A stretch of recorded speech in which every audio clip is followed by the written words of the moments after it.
안녕하십니까. 공장장 원한대행 이정렬입니다. 지난 화요일과 수요일에 출연하셨던 유시춘 선생님께 한 번 더 출연을 해 주십사 청을 드렸었습니다. 마무리 못하고 가셔가지고 더 듣고 싶은 말씀도 있고, 네, 도저히 일정이 맞지 않아서 미안하다고 죄송하다고 하시면서 뉴스공장 애청자님들께 말씀을 전해달라고 연락을 주셨습니다. 유시춘 선생님의 말씀을 그대로 전해드리겠습니다. 이틀간의 짧은 인터뷰에 여러분께서 보내주신 과분한 관심과 응원에 깜놀했습니다. 어이구, 네. 30년 전 수도 서울의 심장부에서 민주주의를 열망한 그 눈매가 어린 사슴처럼 곱고 여린 21살 청년을 잔혹하게 고문 살해한 부도덕한 국가의 얼굴은 지금 크게 변모했습니다. 여러분이 찬바람 속에 품었던 촛불이 이룩한 결과입니다. 우리는 헌법이 천명한 공화국의 명실상부한 주인으로서의 자유와 권리를 행사했습니다. 우리 민주주의는 박종철, 이한열이 상징하는 청년 학생의 순결한 피와 땀에 크게 빚져 있습니다. 30년 전에 민주주의를 갈망한 여러분의 선배들이 있었음을 알려드리고 싶었습니다. 오늘의 젊은 세대는 그때와는 다른 질곡에 고통스러워하고 있음을 잘 알고 있습니다. 그럼에도 불구하고 청년은 내일의 동량이며 국가의 보배로운 자산입니다. 여러분이 만든 정부는 민주주의의 성숙과 더불어 보다 평등하고 풍요로운 국가를 위해 분투하리라 믿습니다. 어제의 범죄를 단죄하지 않는 것은 내일의 범죄에 용기를 주는 일이다 라는 알베르 까미의 말을 공유하고 싶습니다. 새해 이글이글 앳된 해가 솟아 대한민국 위대한 국민들의 얼굴을 말갛게 비추기를 소망합니다. 보잘것없는 말씀을 경청해 주셔서 고맙습니다. 귀한 말씀 주신 유시춘 선생님께 감사드립니다. 공장문 열겠습니다. 이상 유시춘 선생님의 말씀을 대독한 공장장 권한대행 이정렬이었습니다.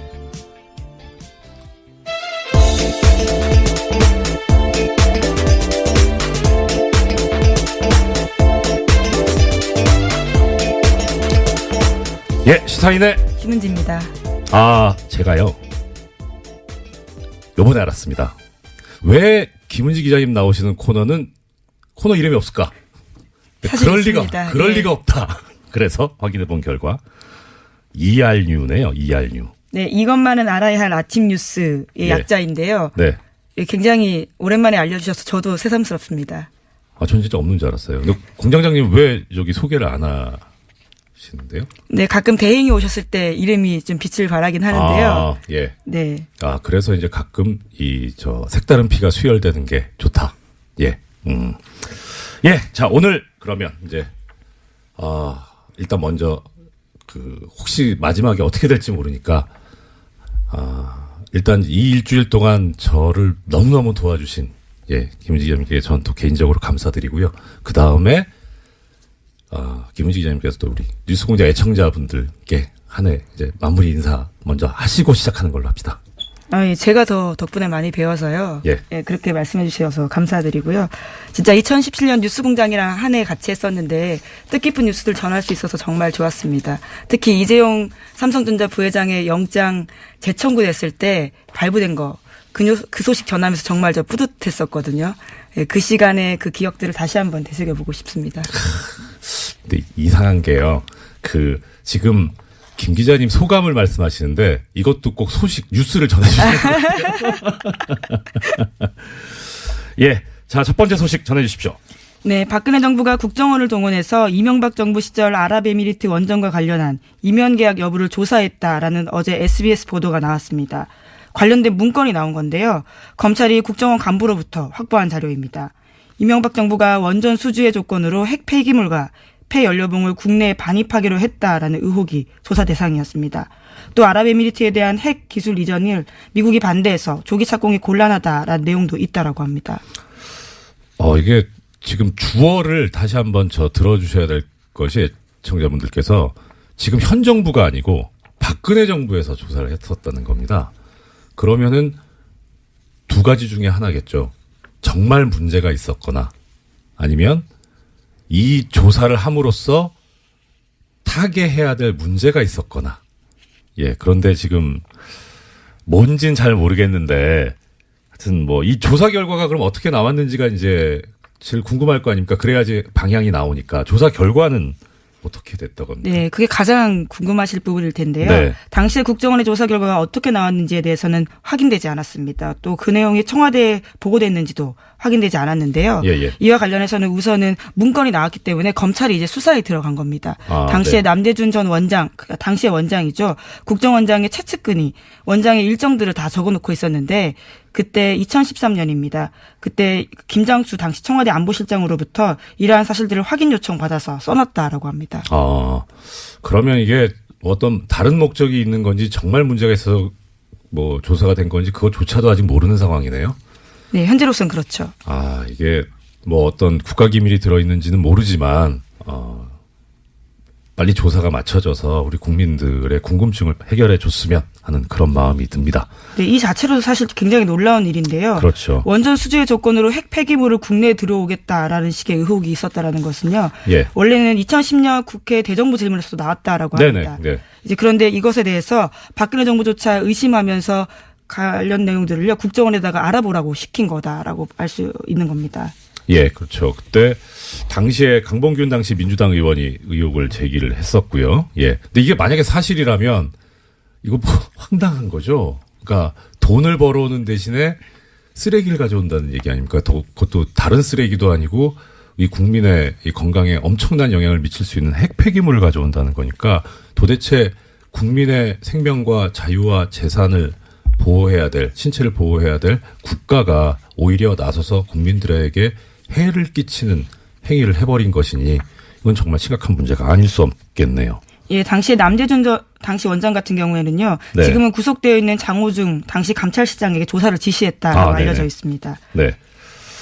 자, 그러면 여기에 그런데 또 관련된 지금까지 해주신 소식은 전부 SBS에서 보도를 한 거네요. 또 하나의 소식이 있다고.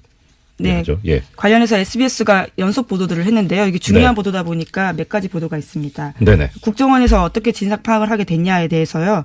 조금 더 의미를 부여하고 있는데 관계자들 멘트를 땄습니다. 예. 문건을 작성했다라고 알려진 국정원 간부에 대해서 어떻게 쓴 거냐 물어봤더니요. 예. 문건에 그런 내용이 있다면 사실일 가능성이 높다라면서 하지만 정확한 내용은 기억나지 않는다라고 밝혔고요. 또 이에 대해서 당시 남대준 원장을 만났던 김장수 안보실장도 이야기를 했는데요. 자기는 기억나지 않는다라고 했습니다. 결정적인 순간에 기억나지 않으시는. 근데 이 기억이 나냐 안 나냐 또 당시 어떤 일이 있었냐 이것까지 이제 검찰이 조사를 해야 되겠죠. 예. 흥미진진한. 네, 일입니다. 언론 보도에는 좀 한계가 있을 수밖에 없는 게요. 남대준 그렇죠. 원장 같은 경우에는 지금 구속되어 있는 상태입니다. 게다가 지금 이제 국정원 관련이니까 사실 또 정보의 접근이 그렇게 쉽지가 않은 상황이죠. 예, 그럼 지켜보겠습니다. 예, 그다음 소식 전해주십시오. 네, 국군기무사령부가 국방부 TF 압수수색 정보 미리 알고 있었고 관련 네. 수사에 협조하지 않았다라는 소식은요. 지난주에 전해드린 바가 있습니다. 관련한 뉴스가 또 나왔는데요. 오늘 아침 한겨레 신문 보도입니다. 군 기무사가 최근 2012년 댓글 작업과 관련해서 국방부 장관에게 거짓 보고했다라는 건데요.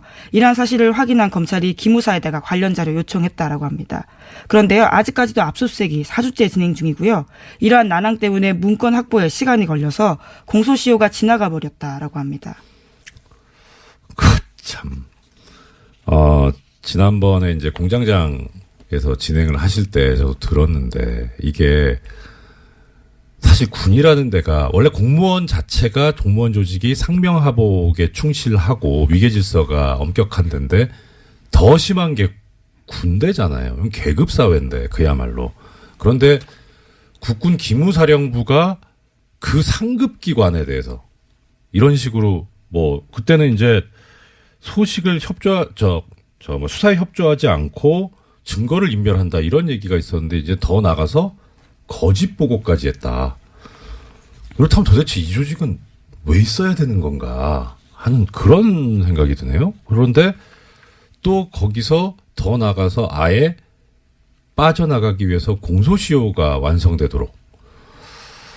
자, 참 이게 이 타이밍에 드려야 될 말씀인지 모르겠는데 이 공소시효라는 얘기가 나오니까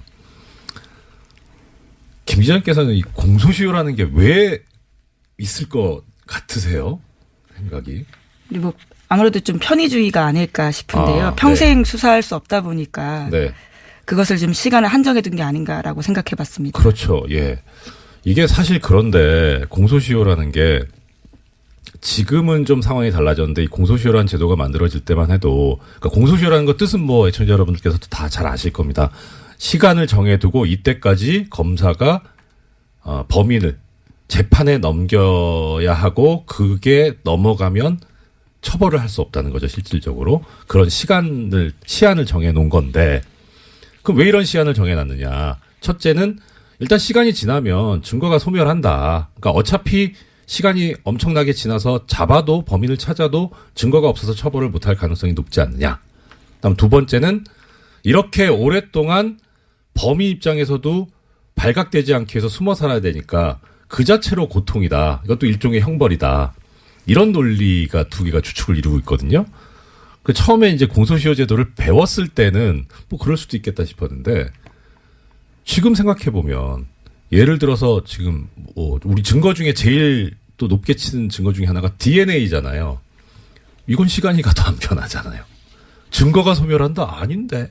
그리고 범인이 오랫동안 도피 생활을 해서 불편할 것 같다. 안 불편할 수도 있을 것 같은데. 근데 지금과 같은 상황이면 사실 버티면 이긴다라고 생각할 것 같습니다. 그렇죠. 오히려 시간을 끌어버리는 그런 상황까지 온 거죠. 그래서 중간에 어떤 일이 있었냐면 해외 도피를 해버리는 아예.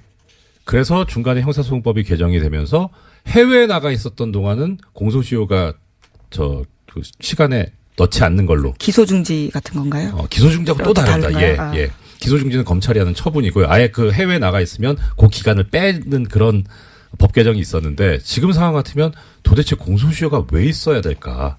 특히 이제 이런 상황처럼 아예 공소시효를 끝내버리려고 지나가게 하려고 이런 고의적인 시간 끌기. 예. 압수수색이 지금 4주째 진행 중이라는데 방해를 해가지고요. 네. 이미징을 아예 못하게 해서 일일이 키워드 검색을 여전히 하고 있다라고 합니다.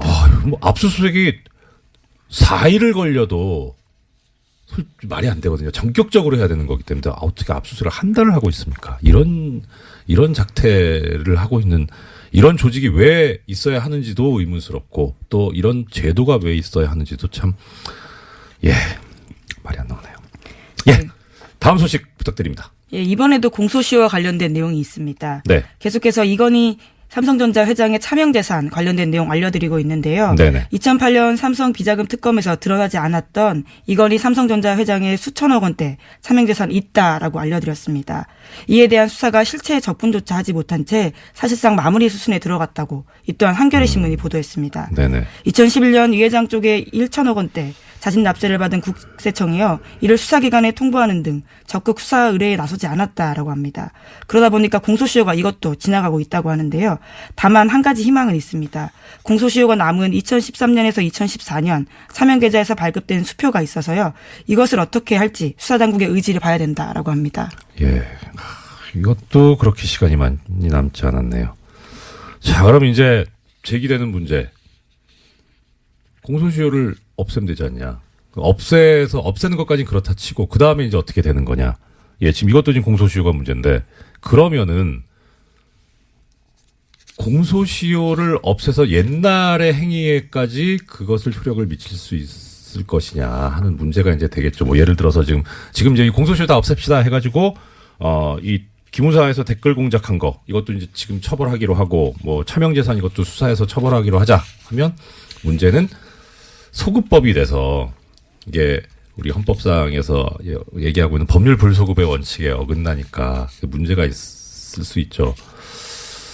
한 번 이제 이게 문제가 됐었던 적이 있어요. 저 예전에 전두환 노태우 그 내란 사건에 관해서 특별법이 만들어지면서 그때 공소시효를 없애버렸죠. 그래 당연히 그 전두환 노태우 이 피고인 쪽에서 이거 공소시효를 이렇게 적용하는 거는 법률 불소급의 원칙에 어긋난다. 위헌이다라고 하면서 주장을 했었는데 거기에 대해서 헌법재판소가 얘기하기를 예외가 있을 수 있다. 모든 법에. 그런데 이런 중대한 일에 예외를 두지 않는다면 도대체 언제 예외를 둬야 하느냐 하면서 합헌이다라는 결정을 한 바가 있습니다.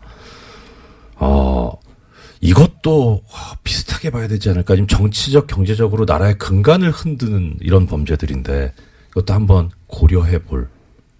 공소시효를 소급해서 적용해 해볼 만한 그런 사안이 아닐까 하는 생각을 해봤습니다. 네, 또 살인 사건이나 이런 네. 사건이 벌어졌을 때는요. 근원 목소리 영화가 기억이 그렇죠. 나는데 네. 공소시효 문제 계속해서 나왔던 것 같습니다. 네, 그렇습니다. 예, 다음 소식은요. 네, 이 또한요 공소시효 관련된 내용입니다. 오늘 계속해서 키워드가 공소시효입니까? 네, 오늘 아침에 그런 보도들이 꽤 많았는데요. 이번에는 경향신문 보도입니다. 네. 검찰이 고대영 KBS 사장의 국정원 돈 200만 원 수수 혐의를 공소시효 만료 등의 이유로 형사처벌하지 못할 것으로 보인다라는 건데요. 이명박 박근혜 정부 당시 숨겨진 비위와 부정부패에 대해서 검찰 수사가 공소시효라는 장애물을 만났다라는 지적이 나오고 있다고 합니다. 그거 참, 공소시효가 또 하나 말씀드리자면 공소시효는 시효고 우리가 진실을 밝혀야 되니까 수사는 해놓고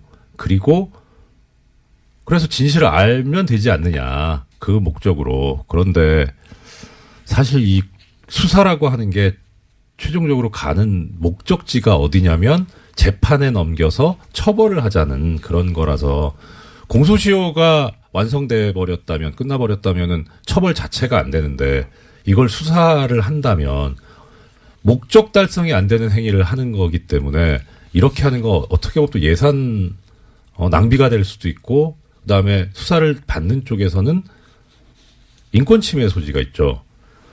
그래서 문제인데 그런데 이 검찰에서 옛날에 한번 공소시효가 완성됐는데 수사를 했던 적이 있습니다. 혹시 기자님 기억하십니까? 어떤 사건인가요? 노건평 씨 사건에서 공소시효가 완성됐는데 수사를 했어요. 노무현 전 대통령의 형이시죠. 그리고 쭉 수사 결과까지 발표하고 결론이 그거였습니다. 공소시효가 완성돼서 기소하지 않기로 했다고. 그래서 좀 뭐 하는 거냐. 그러니까 그 당시에 검찰이 이런 수사권을 정치적으로 이용을 해가지고 그렇게 흠집을 내기 위해서 처벌 자체가 안 되는 거를 수사까지 하는 그런 권한 남용까지 했는데 그때 보면서 참 이렇게까지 하는구나 싶었죠. 근데 이것도 한번 고민해봐야 될 문제입니다. 그거 관련해서 그때 그 생각이 났습니다. 윤석열 지검장이 했던 유명한 말이 있습니다. 수사권을 가지고 검사가 그렇게 하면 그게 검사냐 깡패지. 네, 다음 소식이요. 네, 2년 전에 역사교과서 국정화를 결정하면서 교육부가 여론조사 실시했다라는 소식 전해드린 바가 있는데요. 그때 여론조사 정황 발견됐었습니다. 그러면서 교육부가 수사 의뢰한 바가 있는데 또 관련해서 또 다른 내용들이 나왔습니다. 어제 MBC가 보도한 내용인데요. 네. 국정화 여론조사 한 번 더 있었는데 이와 관련해서도 오타까지 뺏기면서 조작했다라는 겁니다. 이게 우리가 많이 쓰는 복붙. 컨트롤 C, 컨트롤 V. 일종의 댓글 부대가 여기서도 운영됐다라고 볼 수 있는 거죠. 그렇죠. 이거는 다른 차원에서 문제인데, 그래도 우리가 생각하고 있는 이 국정교과서가 박근혜 전 대통령이 아버지인 박정희 전 대통령한테 헌정하겠다는 마음으로 만든 거잖아요. 효심에서 한 거면 좀 잘 좀 하지. 오타는 좀 너무하지 않습니까? 아무리 이게 잘못된 거지만 그래도 그쪽 입장에서는 나름 사명감을 가지고 한 걸 텐데 오히려 역으로 이런 오타까지 베낀 걸 보면 실제 이 실무진에서는 이걸 하고 싶지 않았던 게 아닐까 하는 생각이 들고요. 이것도 좀 다른 얘기인데 관련해서 지금은요 판결문에 판사들이 전자서명을 하거든요. 미리 이제 서명하고 날인을 다 그 메모리에 넣어가지고 그대로 그냥 클릭만 하면 서명 날인 되게 돼 있는데 옛날에는 종이에다가 서명 날인을 했어요. 이름을 쓰고 도장을 찍었는데 가끔 가다 보면 도장이 뒤집혀 찍혀 있는 경우가 있어요. 뒤집어진다는 게 위아래가 위아래가요. 그러니까 12시하고 6시, 12시 방향하고 6시 방향이 뒤집혀 있는 거죠. 이게 무슨 소리냐면 이제 합의부에서 부장판사하고 배석판사님 둘이 셋이서 합의를 하는데 그 합의 결과가 마음에 안 드는 거예요. 이 판사는. 그래서 어차피 이게 합의 결과 2대1로 졌기 때문에 이 판결은 나가고 자기는 거기에 서명 날인을 할 수밖에 없지만 난 이 판결에 동의 못하겠다. 내심을 드러내시는 건가요? 도장을 거꾸로 찍는 거예요. 그러신 적이 있으신 건가요? 전 한 번 했어요. 한 번. 근데 이게 판사들 사이에서 용인이 돼 있어요. 그러니까 그 정도는 이게 표현을 하자. 그래서 항소심에서 보면 이제 아는 거죠. 이거 논쟁이 심하게 붙었구나. 2대1이었다. 이렇게. 그러니까 이제 항소심에 또 신경을 쓰게 되고. 그러니까 그런 차원에서 일부러 오타를 냈을까?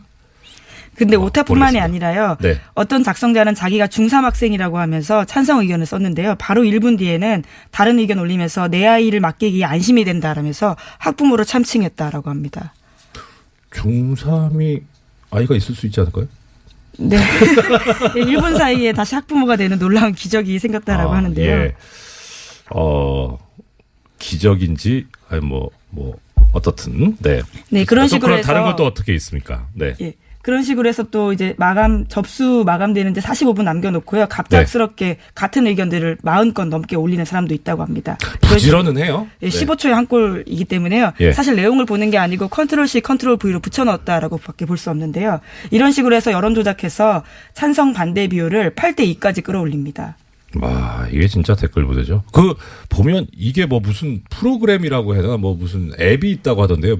이렇게 자동으로 올라가게 해주는 그런 거를 쓰지 않았나 싶기도 하고요. 네, 그래서 당시 이제 예. 교육부 같은 경우에는 이런 의견 수렴을 핑계로 대서요. 예. 상당수가 국정교과서에 찬성하고 있기 때문에 네. 국정교과서 폐기하지 않고 검정교과서와 혼용하겠다라고 밝혔습니다. 거참.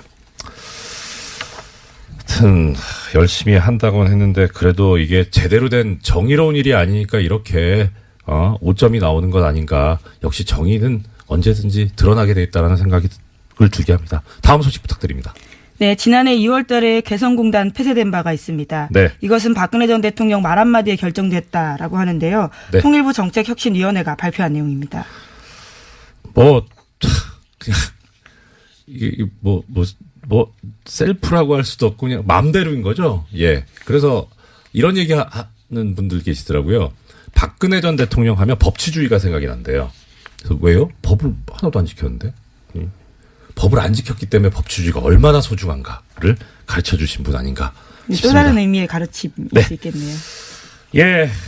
지금까지 우리 오늘 발견해 놓으니까 코너 이름 다시 까먹었네. 네, 이것만은 알아야 할 뉴스 이알뉴입니다. 예. 이것만은 알아야 할 아침 뉴스에 진행을 해주신 시사인 김은지였습니다. 감사합니다. 예, 고맙습니다. 예, 이어서 바로 미니 인터뷰를 진행을 하겠습니다. 오늘의 미니 인터뷰의 대상은 접니다. 어떻게 해야 되나? 예, 법적인 문제는 아니고요. 어제 좀 말씀을 드렸어야 되는데 시간이 모자라가지고 그래서 오늘 제가 또 오늘 마지막이기도 해서 그래서 그 언론인들의 재벌 돈으로 해외 연수를 다녀오는 것 여기에 대해서 어느 정도 좀 말씀은 드리고 마쳐야 되지 않을까 싶어서 인터뷰를 제가 스스로 자청을 했습니다. 지금 아직 김은지 기자님께서 코너는 끝나셨지만 퇴근을 못 하시고 감금돼 계시는 중이시거든요. 질문을 부탁드릴 수도 없고. 자, 일단 어제 잠깐 말씀을 드렸었는데 어떤 일이 있었냐면 미디어 오늘에서 이 삼성 언론 관련 언론 장학생 관련해서 기사를 냈습니다. 드디어. 이 미디어 오늘 잘 아시겠습니다만은 재벌 돈을 받지 않은 것으로 추정되는 언론사입니다. 여기 지금 해외 연수 다녀오신 기자님들 명단 소속되어 있는 분들이 소속사를 보니까 미디어 오늘은 없어요. 예, 그래서 일단은 재벌 돈을 받지는 않은 것 같다. 예, 그런데 이제 이 기사를 보면 상당히 이제 자세하게 보도가 되어 있습니다. 자세하게 보도가 되어 있고 더더군다나 이제 좀 더 저희 방송에서는 미처 언급하지 못했던 해외 연수뿐만 아니라 어학 연수를 다녀오신 언론인 명단까지 다 실어주셨습니다. 고맙습니다. 네. 자, 이 기사를 잠깐 그런 말씀을 드려볼게요. 이 기사에 의하면 이 삼성 언론 장학생 관련해서 나온 것이 시작이 뉴스공장, 우리 뉴스공장이라는 거고 그리고 제가 25일 날 시작했다 이렇게 보도를 하고 계십니다. 죄송한데요. 이거는 팩트가 틀립니다. 예, 실제 팩트는 이 내용의 처음이 언제부터 시작됐느냐. 23일 날 트위터에서 SICHMOON 이라는 닉네임을 쓰시는 분이 시작한 것으로 저는 알고 있습니다. 이거 어떻게 읽어야 되나? 시크문? 네. 하여튼 SICHMOON 님이 시작을 하셨는데요. 제가 이제 트위터를 보다가 이 문제를 알게 된 게 24일 저녁입니다. 입사일 저녁이고 그리고 25일 날 이제 처음 방송이 시작돼서 제가 말씀을 드렸던 거고요. 그러니까 저는 사실 그냥 다른 분이 제기한 문제를 말씀드린 스피커일 뿐이고요. 문제의식을 가지신 분은 다른 분입니다. 근데 이분이 참 평범한 일반 국민이십니다. 그리고 그래서 이 보도를 보면서 들었던 생각이 겁니다. 재벌의 돈을 받지 않은 것으로 추정되는 이런 매체도 팩트는 틀릴 수 있습니다. 일부러 오보를 낸 건 아니겠지만 그래 언제든지 팩트를 체크하는 것이 아주 중요합니다. 이런 말씀 들었습니다. 왜 도대체 방송에서 자꾸 이런 얘기를 하느냐. 언론인 그럼 연수시키지 말자는 거냐. 아니죠. 필요하죠. 언론인 연수는 필요합니다. 근데 문제는 그게 재벌 돈으로 이루어진다는 거죠. 그다음 두 번째는 선발 과정에서 사주의 추천이 필요하다는 겁니다. 그럼 이렇게 되면 어떤 문제가 생기느냐? 어떤 문제가 생길까요? 사주는 언론사의 수익을 극대화해야 할 의무, 책임이 있죠. 그러니 제가 사주라면 어떻겠습니까? 자, 광고를 많이 줘야 이득이 올라가는데 광고를 주는 데는 그래도 어느 정도 여유가 있는 그런 기업이어야 할 거고 우리나라로 치면은 재벌 아니겠습니까? 그러면 재벌을 옹호하는 기사를 써야 광고가 들어올 거고 그러니 재벌을 옹호하는 그런 기사를 쓰는 언론인을 먼저 추천하고 싶지 않을까요? 그게 인지상정일 것 같아요. 그러니까 역으로 해외 연수를 가고 싶으신 기자님들께서는 내가 저걸 가려면 재벌을 옹호하는 기사를 써줘야 되겠구나라는 생각이 들 수도 있고요. 이건 인지상정일 것 같습니다. 예를 하나 들어보겠습니다. 이 삼성언론재단 삼성돈으로 2013년에 연수를 다녀오신 문화일보 기자님이 한 분 계십니다. 이분이 연수 가기 전에 2009년에 기사를 하나 쓰신 게 있습니다. 제목이 이렇습니다. 삼성 세계 최초 최고 기술 뽐내다. 내용을 보면요. 이 삼성전자의 기술 발전을 언급하고 있습니다. 삼성이 또 최고의 기술을 가진 부분도 있죠. 예. 근데 문제는요. 이 기사에 실린 사진이 삼성전자에서 제공받은 사진입니다. 취재가 아니었던 것 같아요. 제공받은 자료가 아니냐. 그다음 제목을 이런 식으로 자극적으로 최고의 기술 뽐내다. 지금 김은지 기자님 계시지만 기사 제목 이렇게 뽑습니까? 저는 이거는 좀 수필 같다는 느낌이 들어요. 아니, 말씀을 드려도 되는 거예요? 네, 그럼요. 예. 제목은 기자가 뽑진 않고요. 아마 편집부에서 따로 아마 뽑을 겁니다. 예. 김은지 기자님께서 이렇게 또 피해 가시는군요. 그러나 저 말씀 맞을 겁니다. 예. 자, 그래서 이걸 어떻게 해결하는 게 좋겠느냐. 이렇게 재벌 돈으로 안 갔으면 좋겠습니다. 국가에서 운영하는 재단, 이 언론도 중요한 하나의 민주주의 축이니까 국가에서 운영하는 재단이나 또 언론인들께서 그냥 주머니 털어서 하나 만들어가지고 하셨으면 좋겠습니다. 있죠. 그 언론진흥재단도 있고 기자협회에서도 보내시지 않습니까? 있지 않습니까? 거기서 했으면 좋겠습니다. 이와 관련해서 2005년도에 보면 한국기자협회보에 실린 기사가 있는데요. 이 대담 토론에 관한 부분입니다. 거기에 지금 참석하신 분이 한겨레 대기업 전문기자, 경향신문 국제부 차장, 언론노조 신문개혁 특별위원장께서 참여하셔가지고 이 문제를 인식하고 얘기를 하십니다. 가장 큰 문제가 뭐냐? 지금 이렇게 갔다 오면 결국은 유혹이 생기지 않겠느냐. 이 재벌이나 기업 쪽에 친화적으로 하는 쪽으로. 그러니까 문제다. 자본 색채가 드러나지 않는 공익적인 지원이 필요하다라는 해법까지 제시하시고 계십니다. 이게 2005년입니다. 15년 가까이 됐죠. 자, 그러면 이런 반론이 있을 수 있습니다. 갔다 와가지고 내진 가기 전에 재벌 옹호하는 거 안 쓰면 될 거 아니냐.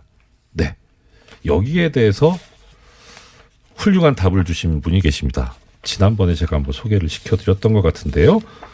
경향신문에서 굿바이 노무현이라는 칼럼을 쓰셨던 분이 그 글의 제목에 이렇게 돼 있습니다. 돈 받은 본질은 달라지지 않는다. 어떻게 하든 재벌로부터 돈 받은 본질은 달라지지 않습니다. 자, 인터뷰가 혼자 지금 주절주절 떠들고 있네요. 마무리해야 되겠네요. 재미없을 것 같습니다. 자, 바람직한 언론의 모습, 이와 관련해서 말씀드리겠습니다. 헌법에 표현의 자유가 처음 기록되던 시절이 있죠. 그때는 자본주의가 고도화되지도 않았고 언론은 기업화되지도 않았습니다. 오로지 세습된 정치 권력, 왕권이죠. 이것의 보복만을 두려워하던 시기가 있었습니다. 언론 자유만 보장되면 다 될 줄 알았던 그런 시기죠. 근데 시간이 흘러보니까 냉전 시기에 이 두 축들이 냉전의 양축이 언론을 이용해서 조작된 합의를 만들어내는 과정이 너무나도 양쪽 다 닮아 있었습니다. 뭐 서로 민주주의 국가다 이렇게 얘기를 하고 상대방을 독재 국가라고 했지만 문제는 여론 조작을 얼마나 더 세련되게 하느냐 아니면 폭력적으로 하느냐 이 차이만 있었던 거죠. 언론의 자유만 보장해주면은 언론이 권력을 감시해서 대의민주주의 제도를 훌륭히 보완해 줄 것이다라는 생각은 미국에서 1950년대에 이미 무너졌습니다. 이것은 언론 사주와 기자가 언론의 자유라는 것을 언론 기업이 무엇이든지 할 자유로 남용하기 시작하면서 벌어진 일입니다. 2010년대를 사는 대한민국도 비슷하죠. 그래서 민주주의 광장에서 토론할 자유, 정확하고 다양한 정보를 접할 기회가 사라져버렸습니다. 언론이 누리는 권력을 소수가 독차지하는 현상이 벌어진 거죠. 사회적 책임에 관한 허친스 보고서라는 보고서가 있습니다. 여기서 자유롭고 책임 있는 언론은 공권력으로부터 유지되어야 한다는 결론을 내면서도 비판을 감수하며 사회적 책임을 다해야 언론의 자유도 보호받을 수 있다는 결론을 냅니다. 그래서 이 결론은 이렇습니다. 언론의 사명은 매일 일어나는 사건들에 대해 정확하고 진실되며 종합적인 보도를 해야 하는 데 있다. 두 번째, 언론은 다양한 설명과 비판이 제한되고 교류되는 광장, 즉 공론의 장이어야 한다. 셋째, 언론은 사회를 구성하는 여러 집단의 대표적인 의견과 입장을 반영해야 한다. 넷째, 언론 매체는 사회가 공유하는 가치나 목적을 명확하게 제시해야 한다. 다섯 번째, 언론 매체는 매일매일의 정보에 접근할 수 있는 충분한 기회를 제공함으로써 이른바 정보의 자유 혹은 알 권리를 충족시켜야 한다. 최근 언론이 이 원칙을 지켰나? 솔직히 답하실 수 있는 기자분, 김은지 기자님 빼고 누가 있겠습니까? 네. 이 이야기는 제 이야기가 아닙니다. 제 머리는 도저히 이런 얘기 안 나옵니다. 트위터에서 느릅이라는 닉네임을 쓰시는 분의 이야기입니다. 느릅님한테는 이 이야기를 소개해도 좋다는 허락을 받았습니다. 이분도 지극히 평범한 일반 국민이고요. 이렇게 우리 국민이 멋집니다. 이런 멋진 국민을 가르치거나 국민과 싸우려고 하지 마십시오. 제발.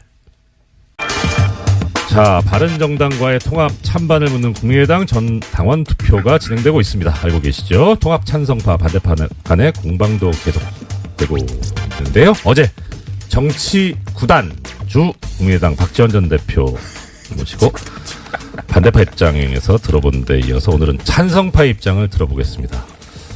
국민의당 장진영 최고위원께서 스튜디오에 직접 나와주셨습니다. 어서 오십시오. 안녕하십니까, 장진영입니다. 반갑습니다. 일단 시작 전에요. 네. 저기 소개도 안 드렸는데 바로 웃음소리를 내시면 어떻게 합니까? 왜 웃으셨습니까? 웃기잖아요. 구단 주. 예. 박지원 대표께서 정치 구단이라는 거 거의 뭐 공지의 사실 아닙니까? 네, 그럼요. 인정합니다. 네. 진짜로 우리 이 지금 현역 정치인주에 따라갈 분이 없죠. 네네. 네. 예. 네. 현역 정치인 중에 네. 따라갈 분. 문재인 대통령? 저는 누구를 타의 추종을 불허한다고 생각합니다. 박지원 대표. 예. 네. 예, 대단하시죠. 그럼 뭐 이따 또 질문 드리겠습니다만. 네. 자, 일단은 어제까지 지금 이제 이틀째 전 당원 투표가 진행이 됐습니다. 어제 이제 박지원 전 대표께서 나오셨을 때는 네. 첫날 투표율이 높았다. 네. 두 번째는 지금 열성 당원들이 빨리 열성 지지자들이 먼저 투표를 했을 거기 때문에 높았지만 이튿날 때부터 확 떨어질 것이다라는 그런 예언을 하고 가셨는데 실제 보니까 첫날 14% 그래서 예상보다 좀 높다 싶었는데 이제 어제까지 누적 투표율이죠 17%. 네. 이 박지원 전 대표 예언이 맞는 거예요? 아이고 그 예언이라기보다는요. 지난 이제 8월 전대에 우리 당 전대 때도 같은 양상이었습니다. 첫날에 역사 대기 수요가 폭발을 해가지고 확 몰리고 네네. 두 번째 날은 3분의 1 이하로 떨어지는 그런 현상이 그때도 있었는데요. 네네. 그런데 이제 어제 저녁 7시기에 마감이 됐는데 그때까지 17.63%입니다. 그런데 8월 전대 때 같은 시간에 투표율이 그보다 1%가 높았습니다. 어저께. 네네. 그러니까 전당대회는 후보들이 나와가지고 뭐 굉장히 이벤트도 많이 하고 TV 토론도 하고 굉장히 떠들썩하게 진행이 되지 않습니까? 오랫동안. 그런데도 그것보다도 더 높았다는 거예요, 이번에. 거기에 의미가 있다라고 봐야 될 것 같습니다. 그렇습니까? 그러면. 그렇습니다. 국민의당은 저기 인물이 나와서 말씀하시는 것보다 어떤 사안에 더 집중하신다, 이렇게 당원들께서 그렇다. 그렇게 일반화시키기는 어려울 것 같고요. 네. 그러니까 당원들이 그만큼 이 지금 상황에 대해서 굉장히 아주 엄중하게 바라보고 있다. 이렇게 봐야 될 것 같습니다. 네. 사실 엄중하죠. 이게 통합이냐 아니냐는 당의 존재 그렇습니다. 기로를 결정하는 건데. 앞에 나아갈 방향을 결정하는 것이기 때문에. 근데 이제 그 전에 왜 그러면 당원들이 이렇게 이 투표 이 양상으로만 보면 뭐 분기탱천을 했다 이렇게 볼 수도 있는데 왜 그랬느냐. 그 앞에 상황을 보면 이제 우리 당의 의원들께서 이 통합은 의원들의 반수 이상이 반대하기 때문에 하면 안 된다. 이렇게 이제 계속 말씀을 하셨어요. 또 이제 그 근거로는 호남의 민심이 이걸 반대한다. 우리 당은 지역적 기반이 호남이기 때문에 호남 민심이 반대하는 것은 하면 안 된다. 이제 이런 논리를 펴셨거든요. 그런데 이제 여기에 대해서 당원들이 다른 생각을 갖고 있는 겁니다. 첫 번째는 우리 다른 경로로 확인해 보면 호남 민심이 통합에 대해서 그렇게 의원들이 얘기하시는 것하고는 다르더라. 그렇게 반대하는 것만은 아니다. 두 번째, 당의 의사결정은 당원들이 하게 돼 있는데 의원들의 반수가 반대한다고 해서 하면 안 된다라는 것은 우리 당원의 당원 주권주의를 선언한 것에 반하는 것이다. 이런 당원들이 그렇게 이제 반발을 하고 있었습니다. 그것이 이제 전당원 투표가 시작되니까 이런 양태로 나타났다. 이렇게 보고 있습니다. 그러면 일단 저기 요거 한번 가보고 말씀드릴게요. 어제 이제 박지원 전 대표께서 나오셔가지고 말씀을 하셨고 들려주셨던 건데 아까 이제 TV 토론 말씀하셨습니다만 지난 전당대회 당시 안철수 대표께서 이제 그 얘기하셨던 거를 어제 직접 부탁드리지도 않았는데 본인의 휴대전화를 꺼내서 들려주셨거든요. 한번 어제 들어보셨습니까? 다시 한번 들어보고 가겠습니다. 요새 뭐 많이 돌아다닙니다. 그게. 안 돼요? 정말 공장장님 안 계시니까 이런 식으로 대응을 대하나? 그러네요. 어제 문제가 있네요. 내용은 이렇습니다. 정동영 의원 쪽에서 바른정당과 합당을 추진하느냐고 물으니까 하지 않겠다. 그리고 천정배 의원 쪽에서 바른정당과 통합이나 선거연대 하느냐 하니까 생각하지 않는다. 라고 이제 이게 좀 말씀이 달라진 게 아니냐. 이게 이제 최근에 뭐 이런 동영상도 만들어서 반대 쪽에서 이제 유포를 하고 그러고 있는데요. 이게 첫 번째 끝장 토론 때 정동영 의원님께서 의원총회에서 말씀하신 내용이에요.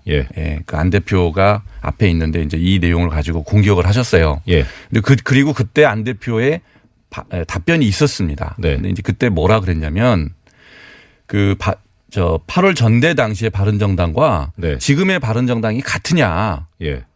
그때 바른정당은 20명짜리 정당이었는데 그때 구성원들하고 지금 구성원이 다르죠. 9명이 자유한국당으로 돌아갔지 않습니까? 그중에 이제 김무 의원이 계시죠. 그죠?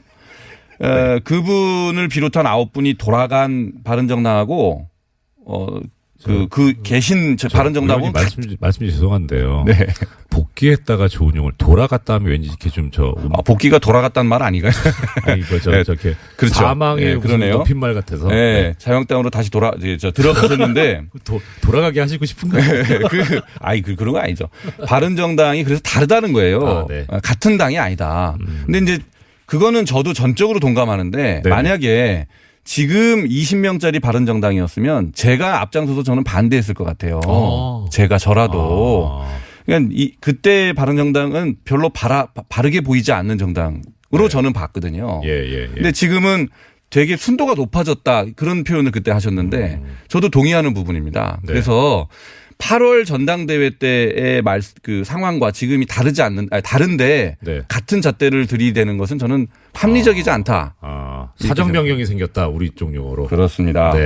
역시. 알겠습니다. 자, 그러면 역으로 바른정당 입장에서 보면 이제 순도가 높아졌다라는 말씀하셨잖아요. 그럼 바른정당 입장에서 보면 국민의당의 순도가 높아지면 더 통합의 가능성이 높을 수도 있을지 모르겠는데 지금 이제 통합 반대파 결국 이제 이 통합 쪽으로 쭉 결론이 간다면 통합 반대파를 안고 가실 생각이신지 그렇다면 그런 방법은이나 계획은 뭔지 아니면 버린다고 하면 아니. 결별은 모르겠고요. 그거는요. 예. 네. 명확합니다. 우리가 그분들을 안 안고 갈 이유가 없어요. 예. 바른정당에서는 뭐 마음에 바라는 게 있을 수는 있어요. 네네. 그러나 우리 당의 그런 통합을 반대하는 분들, 예. 그분들이 당을 우리가 배제할 이유가 없는 거예요. 그분들이 박근혜 대통령 같이 나쁜 짓을 했어요. 의견이 좀 다른 거죠. 또 민주화의 가장 앞장선 분들이고 네. 또 우리 당의 강령이 이렇게 되어 있습니다. 합리적인 진보, 그다음에 개혁적인 보수, 양날개로 사회통합을 해라. 이게 우리 당의 강령의 명령입니다. 강령이에요. 네네. 그런데 그분들은 합리적 진보의 한 축을 담당하실 수 있는 굉장히 중요한 자원이죠. 예. 그분들을 반드시 안고 가야 되는 것이고요. 예. 거꾸로 저는 그런 좋은 자원들이 우리 당에 있기 때문에 개혁적 보수라고 하는 유승민 예. 대표를 비롯한 바른정당이 들어오더라도 네. 균형추가 무너지지 않는다. 그분들이 계셔야 됩니다. 그래서 오히려. 예. 예. 그리고 예. 그분들의 오랜 경험과 식견 이런 것들이 있으면 사람들이 많이 의심을 하잖아요. 유승민 대표가 결국은 자유한국당이랑 2단계 통합을 할 것이다. 이렇게 의심을 하잖아요. 네. 그런 의심이 우리 당의 중진 의원분들이 계심으로 인해서 네. 견제가 될 수 있다. 충분히 견제가 가능하다. 네. 저는 그렇게 봅니다. 어제 박지원 대표께서는 안철수 대표님한테 새 정치로 다시 돌아오라 이런 말씀을 하셨거든요. 네. 그 말씀에 대해서 어떻게? 제가 보기에는 이게 새 정치인 것 같은데 이 방향이. 새 정치의 가장 핵심은 네. 다당제의 정착이잖아요. 다단계라고 그러려고 그랬네. 다당제의 정착인데 지금 불리한 짓으로 거부하실 수 있습니다. 그런데 지금 이 상황은 예. 그대로 가면 다당제가 지금 굉장히 불안정한 다당제지 않습니까? 네. 바른정당이 만약에 자유한국당으로 쏠려 들어가 버리면 예. 일당이 되죠. 자유한국당이. 일당이 되겠죠. 예. 그러면 민주당이 다시 일당의 지위를 회복하기 위해서 우리 당을 굉장히 이렇게 흔들 가능성이 이제 높은 거죠. 우리가 경험칙으로만 보면. 그건 아니에요? 네. 저는 그렇게 봅니다. 그래서 왜 이렇게 부인하시는 거? 민주당 입장이세요? 아니요. 저는 국민의 입장이죠. 네, 근데 민주당 입장에서 다시 일당의 지위를 회복하는 게 굉장히 중요하잖아요. 국회의장, 그다음에 국회 상임위, 이런 운영에 관한 주도권을 확보할 수 있다는 그런 점에서 그렇기 때문에 우리 당이 굉장히 불안해질 수가 있다. 그런 점에서 그 생각에서 그러실 수 있겠네요. 그렇기 때문에 바른정당과 순도가 높아진 바른정당과 힘을 합쳐서 이 다당제의 기반을 굳건히 하는 것. 저는 이게 새 정치의 요체라고 봅니다. 그러면은요, 이런 반론이 있을 수 있을 것 같아요. 지금 의원님 말씀대로 했을 때, 그러니까 새 정치의 요체는 다당제인데, 그런데 안철수 대표님 말씀은 뭐냐면 바른정당과 합당을 해서 우리가 제1야당으로 올라갈 수 있다. 지지율이 올라가서. 그런데 그 와중에 지금 엊그제 나온 바른정당 쪽의 통합 찬성파인 하태경 의원은 뭐라고 하셨냐면 본인의 목표는 자유한국당 소멸이고 홍준표 대표가 물러나게 하는 거다. 정치에서 손을 못대게 그렇죠. 손을 못하게 하는 거다라고 하셨거든요. 그러면 자유한국당이 소멸돼 버리면 이 다당제라고 하는 애초에 처음에 새 정치의 그림은 어긋나지 않나요? 그런 또 비판이 논리적으로 가능할 수 있어요. 근데 우리가 생각하는 바람직한 다당제는 자유한국당이 없어도 가능하다고 봅니다. 다른 정당이 출연해야 되죠. 더 바람직한 정당. 지금 녹색당이나 이런 건전한 정당들이 출연할 수 있는 원내에 진입할 수 있는 기반을 만드는 게 다당제의 요체지 자유한국당이 계속 있게 하는 게 저는 중요하다고 생각하지 않습니다. 그 당은 없어져야 되는 당이에요. 우리가 극복해야 되는 당입니다. 그러면은 지금 이 말씀을 녹색당이든 정의당이든 이쪽 소수당이 더 진출할 수 있는 선거구제 개혁까지 그것도 여쭤봐야 되는 시간이 다 됐네요. 죄송합니다. 얘기도 못했는데 그렇게 지금까지 고맙습니다. 김어준의 뉴스공장. 3부 시작하겠습니다. 시작하기 전에 2부에서 국민의당의 장지영 최고위원 모시고 말씀 들었는데 제가 시작하기 전에 방송 들어가기 전에 오늘 하시고 싶은 말씀 다 하시라고 말씀드렸었는데 제 시간 배분에 실패해서 너무 아마추어라. 그래서 예, 하실 말씀 다 못 하셨다고 네. 긴급 네. 민원을 제기하셔서 제가 버텼습니다. 예, 바로 예, 약간 시간을 편성을 했습니다. 우리 뉴스공장 이렇게 민주적입니다. 네. 예, 공장장님이 어떻게 하셨는지 저는 잘 모르겠고요. 네, 공장장도 그랬습니다. 예, 네, 제가 궁금한 거는 거의 다 여쭤본 것 같고요. 오히려 이제는 의원님께서 오늘 내가 이 자리에 나오면 꼭 이야기는 해야 되겠다라고 생각하셨던 네. 부분, 그 말씀을 좀 말씀 주시면 좋겠습니다. 예, 발음을 정확하게 해주십시오. 의원이 아니고요. 위원입니다. 위원. 네. 제가 저기 말이 씨가 되라고 그렇게 해드리는 건데. 감사합니다. 실망입니다. 그만 좀 괴롭히십시오. 아니, 다른 의원들께서 항의를 하실 수 있어서. 예, 관심 없습니다, 저는. 네. 예. 네. 그래서 질문이 뭐죠? 네. 하시고 싶은 말, 내가 오늘 여기 나오면 이 얘기 꼭 해야 되겠다. 네. 전 질문하면 이제 답을 충실히 하려고 나왔고요. 네. 예, 일단은 저희가 지금 이 전당원 투표를 사실은 제가 제안을 한 거예요. 네, 제안을 했는데. 그러니까 반대파 입장에서 보면 원흉이 여기 계셨군요. 아니요. 근데 이제 오리지널리티는 사실은 주승용 의원이 하신 거고 저도 받아갖고 같이 제안을 한 거죠. 근데 이제 왜 그랬냐면, 이 바른정당 통합에 대해서 저는 이제 비호남 지역, 네. 수도권의 지역위원장인데요. 네. 제 기준으로 이렇게 우리 지역의 여론을 들어보면 바른정당이랑 같이 했으면 좋겠다라는 의견이 압도적입니다.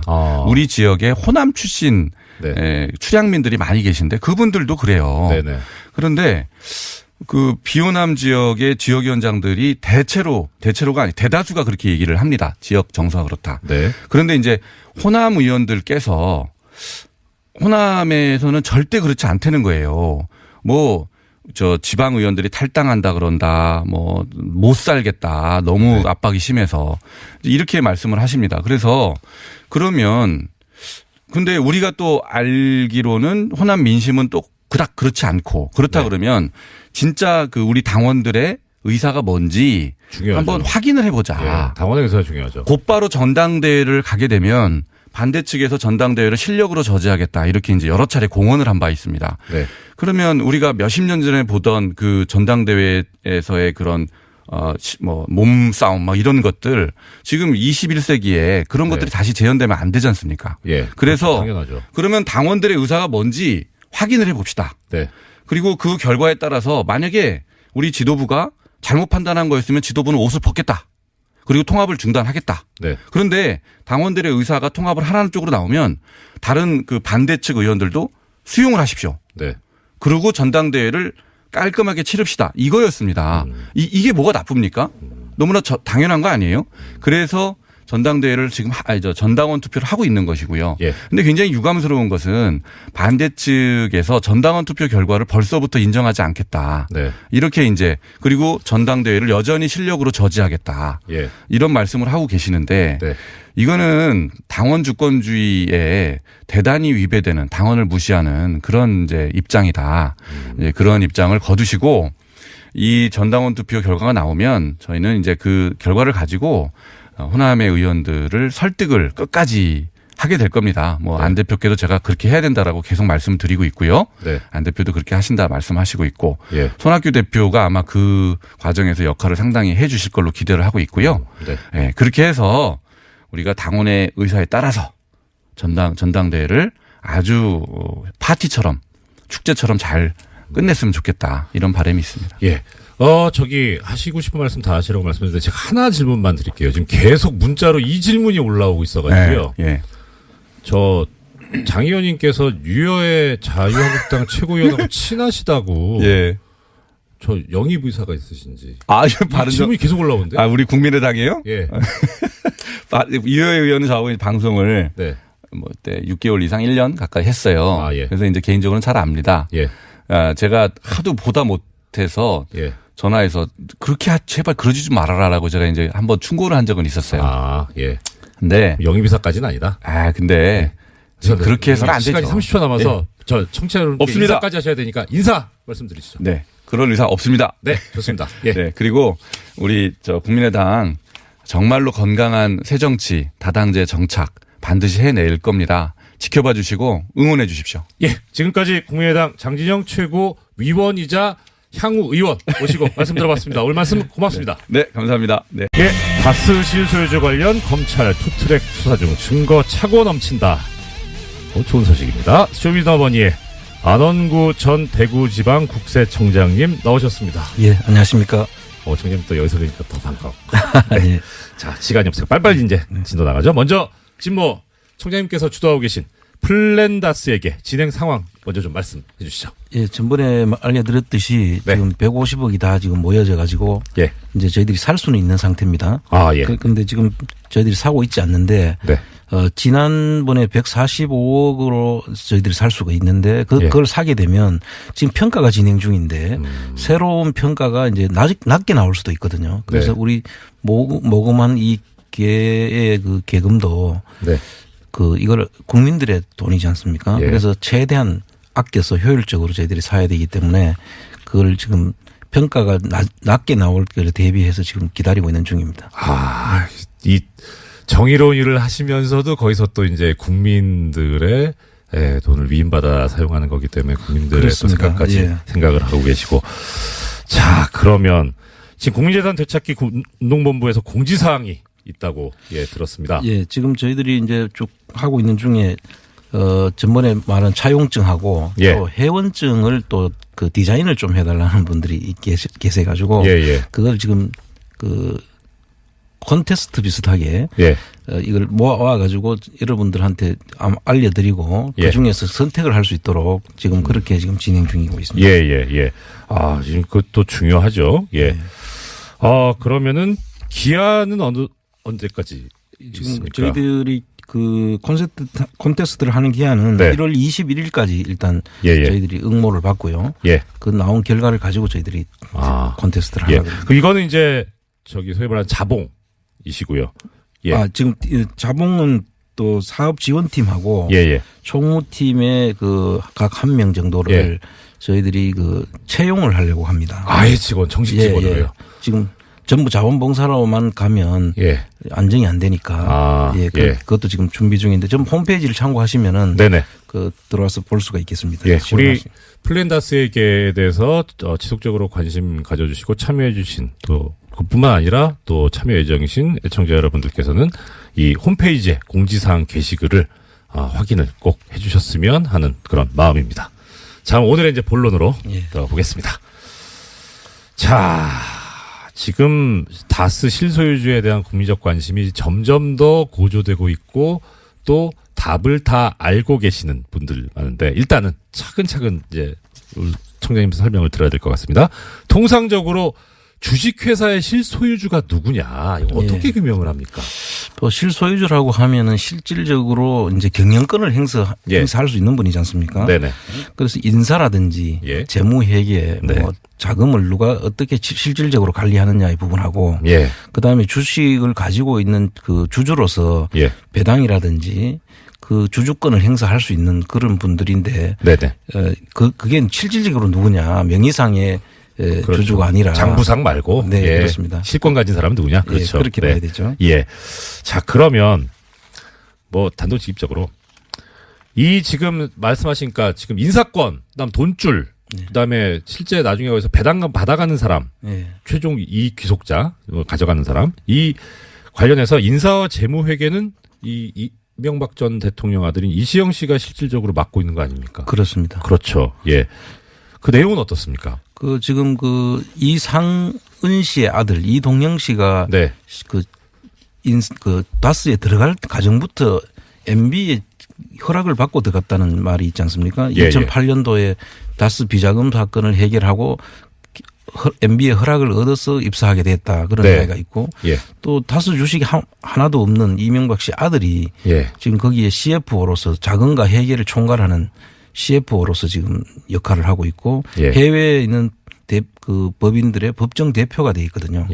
그런 걸 보면 사실상 인사와 재무 회계를 하나도 없는 분의 의사에 따라서 모든 것이 움직이고 있다는 그런 정황들이 있는 거죠. 그렇죠. 보통 그러니까 원래는 요새 나오는 말이 소유와 경영의 분리라 그래서 전문 경영인이 와서 그러니까 이제 주식은 없어도 전문가니까 경영에.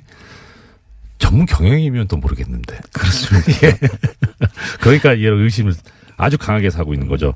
자, 그런데 지금 이제 검찰은 지금 이제 수사를 하고 있습니다. 네. 수사를 시작했는데 검찰은 검찰이고 거기는 이제 처벌을 목적으로 하는 데고 또 그다음에 그 외에 여러 가지 이제 뭐 경제적인 부분도 있을 수 있고요. 그다음 이런 정말 회사 내부를 들여다보고 자금 흐름을 움직이는 걸 보고 하면은 이와 관련해서는 공정거래위원회하고 금융감독원 여기서도 나서줘야 되지 않나요? 그렇습니다. 공정거래위원회라든지 금융감독원과 네. 국세청 네, 이 세 개 기관이 지금 역할이 지금 필요한 때라고 저 보고 있고요. 예. 지금 현재 검찰이 지금 수사를 하고 있는 부분은 네. 120억의 그 비자금 부분이지 않습니까? 예. 그거 하고 그다음에 140억 원이 스위스 은행에서 네. 넘어오는 과정에서 직권 남용을 통해 가지고 그 다스로 들어가게 됐다라는 부분을 지금 집중 조사를 하고 있는데요. 네네. 그 부분에 있어서도 이제 국세청의 그 세무조사가 필요하고 그렇죠. 그리고 또 그 중간에 하나는 그 김재정 씨가 죽으면서 예. 상속세를 내는 과정이 있습니다. 예, 당연히 내야죠. 그런데 네. 상속세를 신고는 했는데 네. 그 지금 상속세 서류를 저희들이 살펴보니까 그 상속세 신고 과정에서 상당히 석연찮은 부분들이 많이 나타나고 있습니다. 어떤 부분입니까? 신고한 그 재산이 평가라든지 이런 네. 부분에 있어서 의도적인 평가가 돼 있는 그런 그 문건들이 청와대와 다스 간에 서로 주고받은 문건 속에서 그런 게 나타나 있거든요. 헐. 아니, 이 상속세는 그 기본적으로 재산을 가진 분이 사망을 하면 그것이 상속인에게 뭐 보통 이제 자녀죠. 그죠? 그렇죠. 예. 그렇게 그 소유권이 넘어가고 그분들이 납부를 해야 되는데 청와대가 그렇습니다. 그래서 상속인입니까? 그 문건을 보면 청와대와 다스 간에 주고받은 문건인데 네. 전번에도 유수공장에서 한번 이야기가 있었지만 네. 그 문건은 원래 상속세는 유족들 그러니까 그렇죠. 그 가족 배우자와 자녀들이 이제 주가 돼서 신고를 어떻게 할 것이냐를 결정하게 되는데 네. 그분들의 의사는 전혀 배제된 것 같은 그런 청와대와 다스 간에 이렇게 하면은 어떻게 했느냐 하는 이야기들이 적힌 문건인데 그 부분에 대해서 국세청이 그대로 신고를 받아준 것 같아요. 아, 네. 그러면 이제 사실은 상속세는 신고를 하고 나면은 조사 결정 방식이 정부 조사 결정 방식의 세목이기 때문에 네. 정부가 조사를 해서 결정을 네. 해줘야 되는데 예. 여기에 대해서 하는 과정에서 상당히 조금 석연찮은 구석이 있어 보이고요.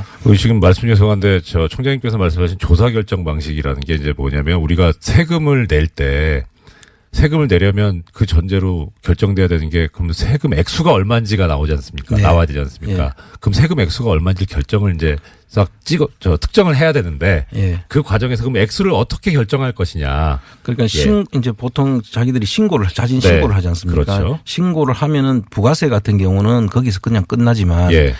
이 정부 조사 결정 방식으로 한 소득세나 법인세나 상속증여세 같은 경우에는 네. 정부가 예. 그게 신고된 내용을 맞다라고 일단 네. 조사를 해서 그렇죠. 합정을 조사를 지어줘야지 그게 예. 일단 신고가 끝나는. 부가가치세 같은 경우에는 납세해야 되는 세금을 내야 되는 쪽에서 이렇게 액수가 이 정도 됩니다라고 하면은 거의 받아들여지는데 그렇습니다. 이제 지금 특히 지금 문제된 상속세 같은 경우에는 허위 신고를 할 가능성이 너무나 농후하기 때문에 네. 직접 과세관청에서 그러니까 국세청에서 나서가지고 조사해서 부과하는 방식이다. 네. 그렇습니다. 그렇습니다. 그렇게 돼야 되는 과정이 있었고 그다음에 이 상속세를 납부를 하는 과정에서도 네. 지금 여기 이 케이스는 원래 현금이 제일 그 상속세로 납부하는 게 원칙이죠. 그렇죠. 어느 세금이나 거의 그렇죠. 그리고 다른 현금이 없을 경우에는 그 현금화할 수 있는 네. 현금화가 가장 유리한 그 물건들을 납부를 해줘야 되는데 뭐 수표 뭐 예금이라든지 유가증권, 유가증권 중에서도 이제 상장된 유가증권이라든지 그다음에 회원권이라든지 네. 뭐 이런 것들이 있으면 먼저 해야 되고 그렇죠. 그다음에 부동산을 이제 있는데 부동산도 환가가 가능한 그러니까 팔 수 있는 국세청에서 현금화할 수 있는 그런 부동산을 해줘야 되거든요. 그렇죠. 부동산도 팔 때 비용이 들 수 있기 때문에 내지 가치가 떨어질 수 있기 때문에 그 비용도 세금으로 원래 들어와야 될 것이 깎여 나가는 거니까 일단은 손쉽게 돈으로 바꿀 수 있는 가능성이 있는 것이어야 되는 거죠. 예. 그렇습니다. 그래서 그 현금화할 수 있는 것부터 해야 되는데 이 케이스는 보면 그 부동산도 그 67만 평이나 되는 땅을 김재정 씨가 소유하고 있었지 않습니까? 그 67만 평의 땅을 그 팔 수 있는 땅으로 보이는데 네. 거기에 뒤에 근저당권을 조금 설정하고 뭐 35만 평에 뭐 150만 원을 가지고 근저당권을 설정한다든지 이런 방식으로 해서 마치 팔릴 수 없는 것처럼 해놨지만 사실 35만 평을 150만 원 근저당 했다고 팔릴 수 없다고 보기 어렵지 않습니까? 저 같으면 금방 살 것 같아요. 그렇죠. 돈만 있으면. 네. 그래서 국세청에서 그런 부분들을 사실 예. 검토를 다 했었어야 되고. 당연하죠. 그래서 예. 그런 부분들이 다 묻혀가고 나중에 비상장 주식인 다스를 비상장 주식은 평가 문제도 지금 그 확실한 확립된 그런 평가 방법이 없지 않습니까? 없고요. 예. 그러다 보니까 비상장 주식은 사실 그 물납을 안 받는 것이 원칙이에요. 네. 그런데 그거를 이제 받아놨는데 물론 그래서 우리가 플란다스 계획을 해서 지금 살 수도 있긴 하지만 네. 그런 과정들을 겪어놨다는 것은 국세청에서 이 부분을 제대로 못 살펴봤다. 네. 그래서 지금이라도 이 부분을 제대로 조사를 할 필요가 있다. 저는 그렇게 보고 있습니다. 국세청에서 조사를 한다는 건 이제 세무조사를 한다는. 그렇습니다. 예.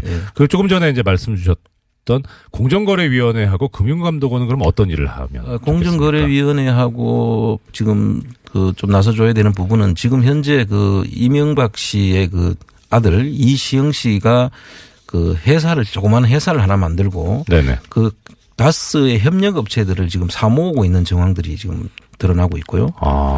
그래서 그 사모으는 과정에서 중소기업들이 사실 그 눈물이 거기에 배어 있거든요. 그렇겠네요. 예, 그래서 이제 그 부분들은 사실 공정거래위원회에서 예. 제대로 된 공정거래법상의 위반 사항들을 이 조사를 꼭 해야 된다고 봅니다. 중소기업자들은 그 거래하는 상대방이 갑을 관계로 따졌을 때 전부 을의 위치에 있는 사람들이거든요. 그래서 거래를 하다 끊어버리면 그 사람들은 그냥 고사하게 되니까 그것을 통해 가지고 지금 그 SM이라는 그 덩치를 키우고 있는데 그거는 공정거래위원회가 빨리 나서 가지고 그 중소기업들 보호도 하고 거래에 문제가 있으면은 그거를 전속 고발권을 행사해서 수사를 하도록 해야 될 그런 책임이 있다고 저는 봅니다. 제가 사실 이 집 워낙에 또 전문적인 부분이고 청장님께서 잘 알고 계시기 때문에 제가 질문만 드리고 있는데 끼어들 틈이 없지만 끼어든다면 전속 고발권 이게 뭐냐면 보통 요런 것만 이제 말씀드릴게요. 고발은 원래 고소는 피해자가 수사기관에 수사해 주세요 하고 얘기하는 게 고소고 그렇죠. 고발은 피해자가 아닌 제3자가 하는 게 고발인데 어떤 처벌을 할 때 법적인 요건으로 고소나 고발이 있어야만 처벌을 하는 그런 범죄들이 있습니다. 이거를 통상 친고죄라고 부르죠. 그런데 이런 공정거래위원회 사건이나 조세범, 국세청이 나서야 되는 이런 사건에서는 아까 말씀드린 대로 고발의 권한이 피해자가 아닌 제3자한테 있다고 말씀드렸는데 제3자도 그냥 제3자가 아니라 과세관청, 그러니까 국세청만, 뭐 세무서만, 공정거래위원회만. 그러니까 예를 들어 저 같은 사람은 고발해봐야 이게 아무 법적인 효력이 없는 거죠. 그래서 그렇게 권한이 그 기관에 전속돼 있다 해서 전속고발권이다. 그렇게 부르는 거죠. 네. 예. 너무 설명을 잘 해주셔서 좀 제가 더 이상 자꾸 말씀을 끊는 것 같아요. 좀 죄송합니다. 예. 그래서 일단 그 부분들에 대해서는 국세청과 그 공정거래위원회와 그다음에 금감원에서 이제 수상한 자금 거래 흐름이라든지 이런 부분들이 지금 다 나타나고 있기 때문에 관련 기관에서 빨리 이 부분을 조사를 하고 검찰에 다시 전속 고발권을 행사해서 해줘야 된다. 특히 지금 처음에 말씀드렸던 다스의 비자금 120억 부분에 대해서는 2008년도에 정호영 특검이 발견을 하고도 개인의 격리 직원의 개인의 일탈로 지금 몰아갔지 않습니까? 예, 그렇죠. 그런데 사실 격리 직원 개인이 큰 120억이라는 돈을 개인이 하고도 그 법인에서 묵인하지 않은 상태에서 그걸 했고 또 나중에 또 다시 넣게 되는 과정을 거치는데 안 하고 처벌도 안 받고 그 처벌도 안 하고 그래서 결과적으로 이 부분에 대해서는 새로 해야 되는데 이게 이제 이 문제를 또 국세청이 나서야 될 부분이라기도 합니다. 사실 그 당시에 다스에서 원가를 부풀려 가지고 그 하청업체들한테 주고 그 돈을 되돌려 받아 가지고 형성했다고 그때 정호영 특검에서 그렇게 이야기했거든요. 그래 되면은 그 다스는 원가를 부풀려 가지고 가공 비용을 계상을 했기 때문에 네. 그 가공 비용을 계상한 부분도 조세범에 해당이 되거든요. 그리고 그 돈이 나가 가지고 또 그 비자금으로 활용이 되었다면은 그걸 받아간 사람 실제적으로 기속된 사람을 찾으면 네. 여기서도 실소유주가 그대로 밝혀질 수 있는 부분이거든요. 예. 그래서 그리고 이 부분을 조세범칙 조사로 저희들이 가게 되면 시효도 사실 연장이 될 수가 있지 않습니까? 그 반가운 소식인데요. 예. 그래서 공소시효가 지금 이제 우리 국세청에서는 그거를 부가제척 기간이로 세금을 매길 수 있는 기간. 오늘 뭐 계속 공소시효를 이야기를 부가제척 기간. 기간.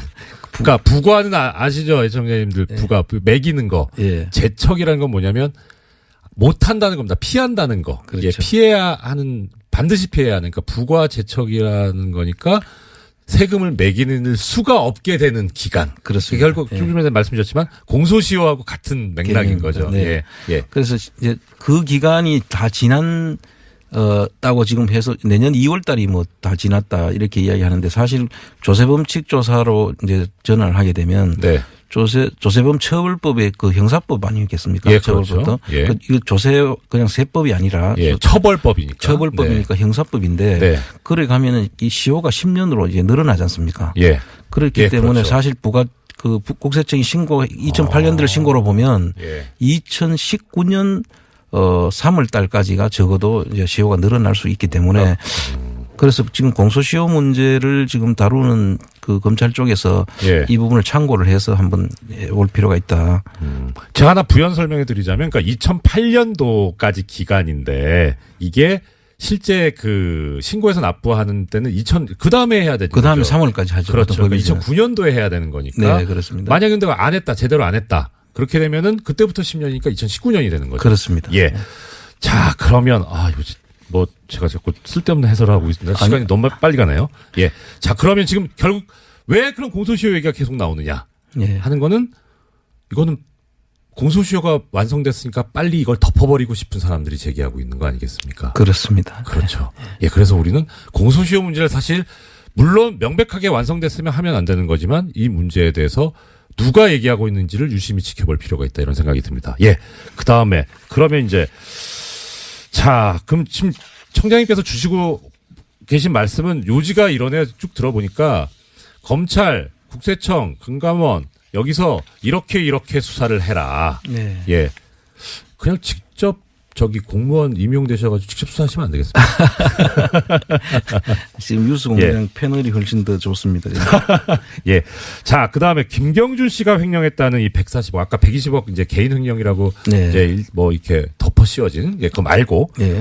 그것이 다스에 입금되는 과정에서 이제 이명박 정부 당시 청와대가 개입한 정황이 나왔는데 이것도 검찰 수사가 필요한 거 아닙니까? 그렇습니다. 지금 그 부분도 지금 보고 있는 것으로 알고 있는데요. 이제 정리를 하면 그 140억은 사실 옵셔널 벤처스의 주주들이 받아가도록 미국 법원에서 결정이 됐던 상황이거든요. 그렇죠. 그런데 그 들어가 있는 돈이 그 당시 김경준의 딸 이름인 그 알렉산드리아라는 법인에 그 돈이 들어가 있었는데 다스는 개인 김경준에게 대해서 소송을 해서 그때도 패소를 했고 그 옵셔널 벤처스 주주들은 개인 김경준뿐만 아니라 알렉산드리아 법인에 대해서도 소송을 제기해서 이겨서 그 돈을 받아올 수 있는 상황이었거든요. 그렇죠. 그런데 그걸 스위스은행에 동결되어 있는데 김경준하고 그 이명박 측하고 그 둘이 합의를 통해 가지고 일종의 소송 사기 비슷한 내용으로 돈을 받아온 거잖아요. 140억이. 판결을 아주 무력화시켜 버렸죠. 그렇죠. 140억 원을 다스로 2011년도에 입금을 하도록 했는데 그 부분에 대해서 지금 옵셔널 벤처스 주주들도 그 부분에 대해서 지금 소송을 제기하고 있고 그게 미국 법원의 그 판결문 내용이 지금 다 밝혀져서 지금 아마 5분 검찰에 박범계 의원께서 그를 그 정리를 해서 지금 넣는다고 하더라고요. 그러니까 요지는 이거죠. 소송 당사자가 아닌 청와대가 왜 나오냐는 거죠. 그렇습니다. 이건 뭐 다른 여타의 뭐 권리행사방해나 뭐 강요나 이런 것도 들어갈 수 있겠지만 이거 자체가 지금 우리가 지금 얘기하고 있는 다스의 실소유주가 누구냐 하는 거를 여실히 드러내는 거 아닌가 싶습니다. 그렇습니다. 그래서 이 실소유주를 파악하는 문제는 결국은 그 BBK 당시 BBK가 옵셔널 벤처스에다가 주가 조작을 해서 그때 그 돈을 김경준 씨가 가지고 갔는데 그 그 주가 조작의 주체가 누구냐. 이 다스의 실소유주가 결국 그 주가 조작의 한 주체가 아니겠느냐라고 지금 보기 때문에 이 실소유주 문제가 중요한 것이죠. 그렇죠. 예. 예. 그리고 실소유주가 누구냐에 따라서 우리가 그걸 가지고 우리 국민들이 가져왔어야 될 돈이기 때문에 또 정당한 피해자들에게 돌아갔어야 하는 돈이기 때문에 정당하게 돌려주자라는 그걸 하고 계신 거죠. 그렇습니다. 자, 마지막으로 우리 총장님, 우리 청자 여러분들한테 연말 인사, 새해 인사 해주시고 플란다스에게 어떻게 또 하실 것인지 말씀 주셨으면 좋겠습니다. 예. 그동안에 많은 성원들 보내주셔가지고 지금 잘 진행되고 있고요. 저희들이 국민재산되찾기운동본부에서도 지금 그 플란다스 기획뿐만 아니라 다른 재산들, 이 부정한 그 방법으로 돈을 축제한 분들에 대해서 재산을 찾기 위한 다른 정보 수집이라든지 이런 일들을 지금 계속 진행 중에 있습니다. 네. 조만간 많은 그 결과들로 국민들의 성원에 저희들이 보답하려고 하고 있습니다. 네. 많이 관심 가져주시고요. 그리고 저희들이 지금 하고 있는 스토리 펀딩 네. 거기에도 좀 많이 참여를 해 주셔서 네. 우리 국민운동본부가 잘 될 수 있도록 도와주시면 감사하겠습니다. 예, 총장님 올 한해 너무 수고 많으셨고 내년에도 더 수고해 주셨으면 좋겠습니다. 네. 오늘 말씀 감사합니다. 너무 감사합니다. 예, 불친절한 AS 전해드릴 시간인데 그 전에 잠시 전하는 말씀 올리겠습니다. TBS TV가 2018년 황금개띠를 맞이해서 신년 특집 다큐멘터리 개에 관한 놀라운 비밀을 방송합니다. 영국 BBC가 만든 명품 다큐멘터리 3부작이라고 하는데요. 여기 대본대로 읽으려니까 힘드네요. 1월 1일부터 사흘간 낮 12시에 한 번, 밤 11시 30분에 또 한 번, 하루 2차례 방송된다고 하니까요. 많은 시청과 관심을 부탁드립니다. 예, 오늘 제가 권한대행으로서 진행하는 마지막 날입니다. 그리고 뉴스공장 자체도 올해 마지막이고요. 마지막 방송이고 마지막 인터뷰 하나 남았습니다. 마지막 인터뷰는 꼭 이 이야기를 해야 되기 때문에 중요한 분을 모셨고요. 그래서 어쩌면 이야기를 듣다가 말씀을 듣다가 제가 인사를 제대로 못 드릴 것 같아서 미리 인사를 드리도록 하겠습니다. 일주일 동안 권한대행으로서 업무를 제 생각에는 큰 대과 없이 마친 것 아닌가 싶은데요. 또 과분한 칭찬과 격려도 받았고 이게 다 애청자 여러분들의 덕분이 아닌가 싶습니다. 제가 이거 권한대행하면서 꼭 해보고 싶은 게 하나 있었습니다. 청을 드렸는데 사실 이 방송의 가장 큰 중추는 물론 김어준 공장장입니다. 역할이 큰데요. 진짜 고생하시는 분들 꼭 말씀을 드려보고 싶었습니다. 이 방송 프로듀서 정경훈, 노소정, 작가 이미지, 이윤정, 박지혜, 기술 안요한, 전화 리포터 이영임, SNS 컨텐츠 프로듀서 양유리나, 박희원, 김성은 이렇게 평소에 이름이 드러나지 않는 묵묵히 고생하시는 분들이 계셔서 이 방송도 잘 되고 또 우리 사회에서도 드러나지 않지만 열심히 해주시는 분들 때문에 우리나라가 사회가 잘 굴러가고 있는 것 아닌가 싶습니다. 이분들께 특별히 더 감사드립니다. 그리고 애청자 여러분들 다시 한번 감사드립니다. 네, 마지막 인터뷰입니다. 세월호 특조위 2기 그리고 4.16 재단이 내년에 본격적으로 출범을 합니다. 앞으로 어떤 활동을 하게 되는지 절대 잊어서는 안 된 세월호 참사. 네, 4.16 가족협의회 집행위원장이시고 이 문제를 위해서 오랫동안 싸워오신 분이시죠. 예은 아빠로 잘 알려져 계신 유경근 선생님 스튜디오에 직접 모셨습니다. 어서 오십시오. 네, 안녕하십니까. 반갑습니다, 선생님. 네. 네. 예. 자, 듣고 싶은 말씀이 많아서 빨리 달려보겠습니다. 먼저 2017년 한 해는 우리 세월호 쪽에서 어떤 한 해였습니까? 예, 1년이 금방 지나가 버렸습니다. 네. 2017년은 그 세월호 참사 진상 규명에 있어서 아주 중요한 한 해라고 평가가 될 것 같습니다. 왜냐하면 네. 진상 규명을 그토록 집요하게 방해했던 박근혜 정권이 이제 사라진 해죠. 그래서 이제부터 진상 규명을 제대로 할 수 있겠다. 이런 희망을 가지게 된 좀 한 해였던 것 같습니다. 희망의 한 해. 정말 진짜 희망적인 말씀입니다. 자, 적폐 청산 수사가 진행되고 있는데 안전 관련해서는 또 좀 안타까운 사고들이 있었습니다. 2017년에 영흥도에서 낚싯배 사고가 있었고 또 제천에서도 또 이제 화재 관련해서 또 안타까운 일이 있었는데 이 세월호 유가족으로서 이 심정이 또 남다르실 것 같아요. 예, 이런 일들이 정말 다시는 일어나지 않기를 간절히 바라왔는데 네. 그러나 여전히 안타까운 일들이 벌어지고 있습니다. 여기서 좀 저희들이 주목하는 점은 우선 첫 번째가 이런 그 재난이나 사고로 가족을 잃은 이제 남아있는 유가족들 참 그분들이 가장 좀 가슴 아프게 다가오고요. 그분들은 지금 또 어떻게 지내고 계실지 또 그 마음 한쪽에 참 억울하고 답답한 네. 것이 많이 있을 텐데 네. 그런 생각이 들고 또 하나는 이 참사에 대응하는 어떤 정부 또는 이것을 보도하는 언론이나 바라보는 시민들의 입장에서 그 피해자들이 잘 보이지 않는다. 예, 피해자들이 보이지 제일 않고. 가슴 아프실 분들. 네, 네. 특히 그 여러 가지 논란이 된 것들 가운데에는 그 피해자들에게 제대로 설명도 하지 않고 네. 또는 거기에 그 사실에 또 다가가지 못하게 하는 그런 모습들도 좀 종종 눈에 띄고 그래서 예. 좀 내용은 다르지만 그러나 피해자들의 입장에서 보면 세월호 참사나 또 지금 일어나는 참사들이나 피해자들 입장에서는 여전히 좀 같은 그런 좀 불행들이 반복되고 있지 않나 좀 그렇게 보고 있습니다. 안타까운 일입니다. 네. 이 관련해서 자유한국당 쪽에서 제천 화재가 세월호보다 못하다. 그래서 다시 한번 또 좀 가슴을 후비는 이야기가 나왔는데 어떤 생각 드셨어요? 글쎄요. 방송에 대고 이런 말씀드리기 참 죄송한데요. 네. 자유한국당은 좀 세월호 이야기를 안 했으면 좋겠습니다. 자격이 있나 싶기도 하여튼 시작할 때부터 지금까지 세월호 참사를 자신들의 입맛에 맞게 네. 뭐 이용하고 악용하고 뭐 이렇게 해왔는데 자유한국당은 세월호 참사를 입에 올릴 자격 자체가 없죠. 오히려 그런 말 정말 하고 싶으면 이제라도 와서 무릎 꿇고 사과하고 사죄하고 네. 그리고 자신들이 했던 일들 특히 진실을 가로막고 방해하고 은폐하려고 했던 그런 것들에 대해서 철저히 먼저 반성하는 것이 우선이죠. 예, 그렇죠. 예. 자, 지금 박근혜 정부 당시에 그때 이제 이렇게 되면 이제 일기 특조위인 거죠. 일기 네. 특조위 활동을 당시 해양수산부가 활동 방해했다는 게 이제 계속 나오고 있고 사실로 밝혀지고 있는데 어떠셨어요?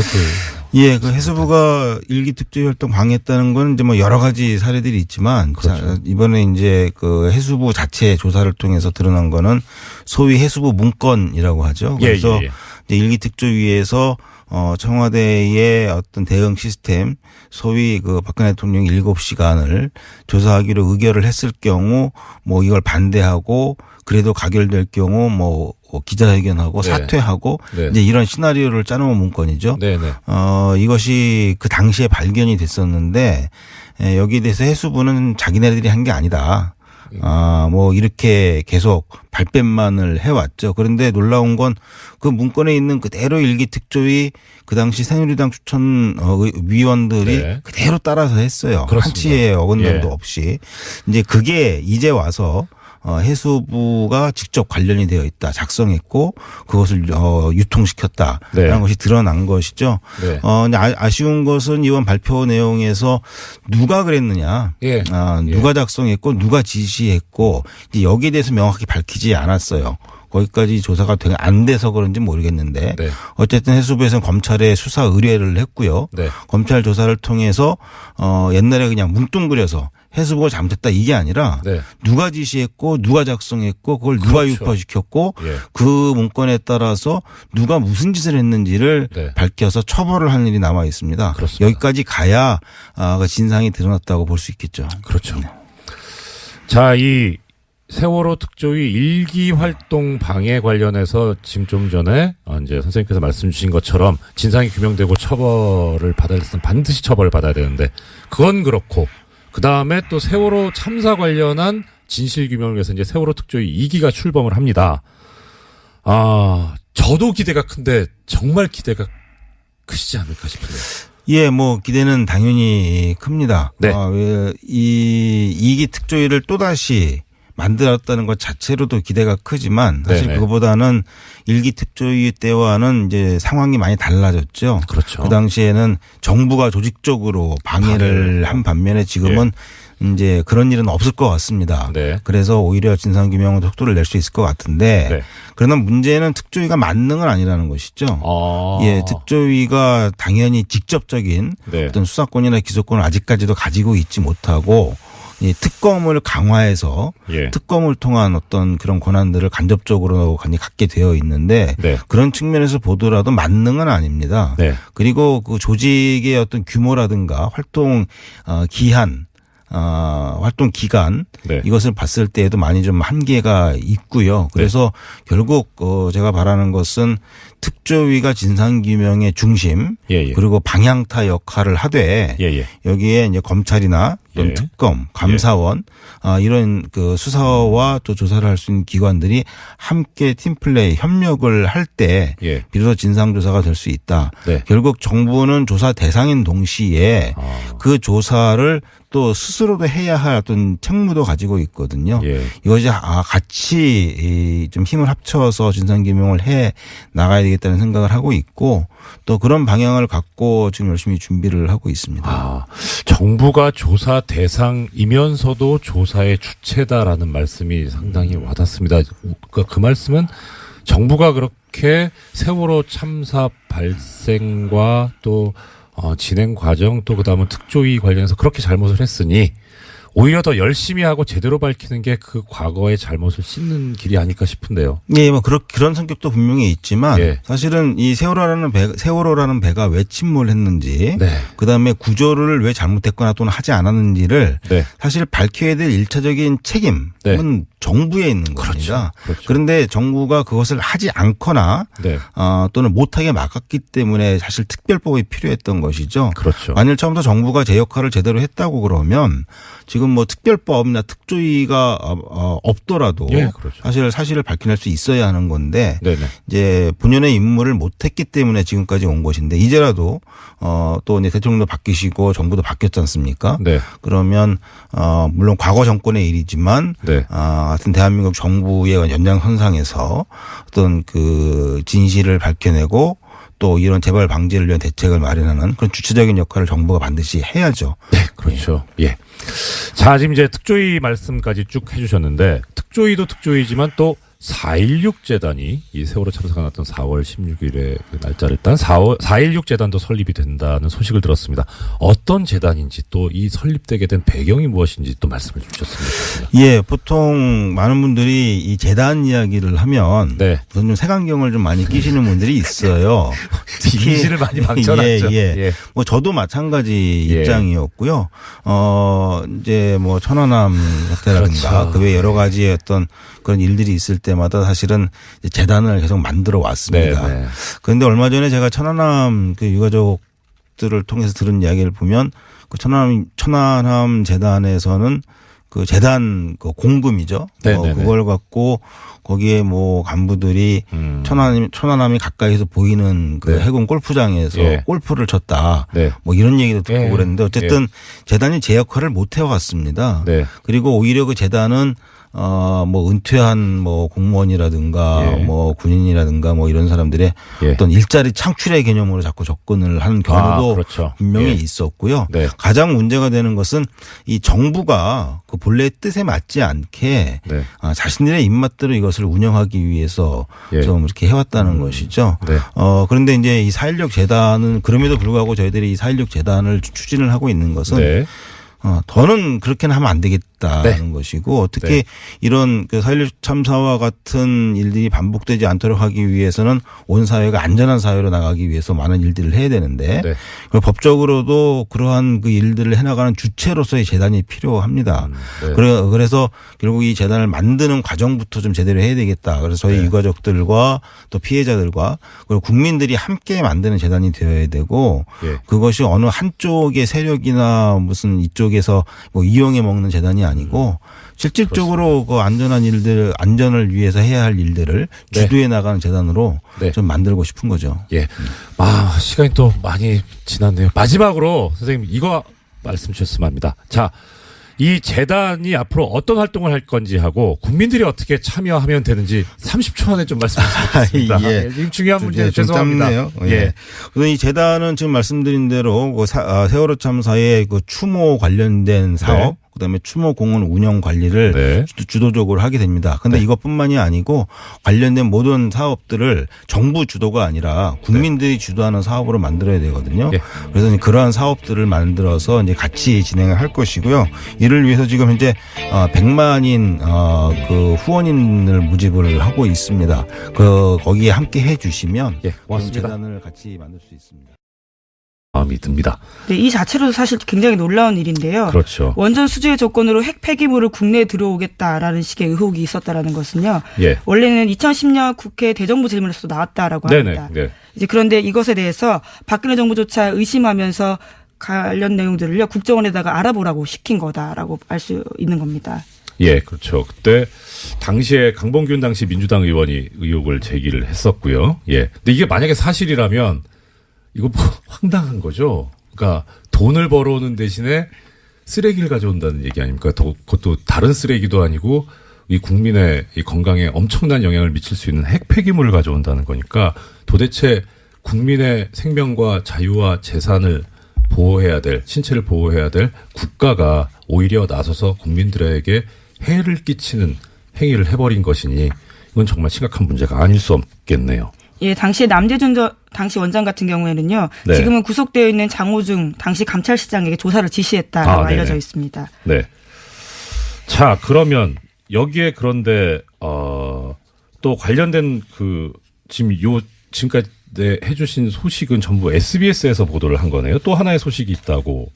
네. 예. 관련해서 SBS가 연속 보도들을 했는데요. 이게 중요한 보도다 보니까 몇 가지 보도가 있습니다. 네네. 국정원에서 어떻게 진상 파악을 하게 됐냐에 대해서요. 조금 더 의미를 부여하고 있는데 관계자들 멘트를 땄습니다. 예. 문건을 작성했다라고 알려진 국정원 간부에 대해서 어떻게 쓴 거냐 물어봤더니요. 예. 문건에 그런 내용이 있다면 사실일 가능성이 높다라면서 하지만 정확한 내용은 기억나지 않는다라고 밝혔고요. 또 이에 대해서 당시 남대준 원장을 만났던 김장수 안보실장도 이야기를 했는데요. 자기는 기억나지 않는다라고 했습니다. 결정적인 순간에 기억나지 않으시는. 뭐 근데 이 기억이 나냐 안 나냐 또 당시 어떤 일이 있었냐 이것까지 이제 검찰이 조사를 해야 되겠죠. 예. 흥미진진한. 네, 일입니다. 언론 보도에는 좀 한계가 있을 수밖에 없는 게요. 남대준 그렇죠. 원장 같은 경우에는 지금 구속되어 있는 상태입니다. 게다가 지금 이제 국정원 관련이니까 사실 또 정보의 접근이 그렇게 쉽지가 않은 상황이죠. 예, 그럼 지켜보겠습니다. 예, 그다음 소식 전해주십시오. 네, 국군기무사령부가 국방부 TF 압수수색 정보 미리 알고 있었고 관련 수사에 협조하지 않았다라는 소식은요. 지난주에 전해드린 바가 있습니다. 관련한 뉴스가 또 나왔는데요. 오늘 아침 한겨레 신문 보도입니다. 군 기무사가 최근 2012년 댓글 작업과 관련해서 국방부 장관에게 거짓 보고했다라는 건데요. 이러한 사실을 확인한 검찰이 기무사에다가 관련 자료 요청했다라고 합니다. 그런데요. 아직까지도 압수수색이 4주째 진행 중이고요. 이러한 난항 때문에 문건 확보에 시간이 걸려서 공소시효가 지나가 버렸다라고 합니다. 참. 지난번에 이제 공장장에서 진행을 하실 때 저도 들었는데 이게 사실 군이라는 데가 원래 공무원 자체가 공무원 조직이 상명하복에 충실하고 위계질서가 엄격한 데인데 더 심한 게 군대잖아요. 계급 사회인데 그야말로.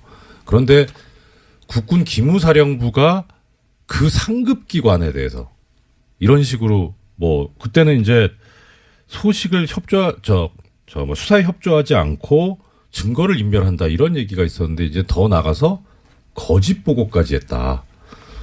그렇다면 도대체 이 조직은 왜 있어야 되는 건가 하는 그런 생각이 드네요. 그런데 또 거기서 더 나가서 아예 빠져나가기 위해서 공소시효가 완성되도록. 자, 참 뭐 이게 이 타이밍에 드려야 될 말씀인지 모르겠는데 이 공소시효라는 얘기가 나오니까 김 기자님께서는 이 공소시효라는 게 왜 있을 것 같으세요? 생각이. 그리고 아무래도 좀 편의주의가 아닐까 싶은데요. 평생 수사할 수 없다 보니까 그것을 좀 시간을 한정해 둔 게 아닌가라고 생각해 봤습니다. 그렇죠. 예. 이게 사실 그런데 공소시효라는 게 지금은 좀 상황이 달라졌는데 이 공소시효라는 제도가 만들어질 때만 해도 그러니까 공소시효라는 거 뜻은 뭐 애청자 여러분들께서도 다 잘 아실 겁니다.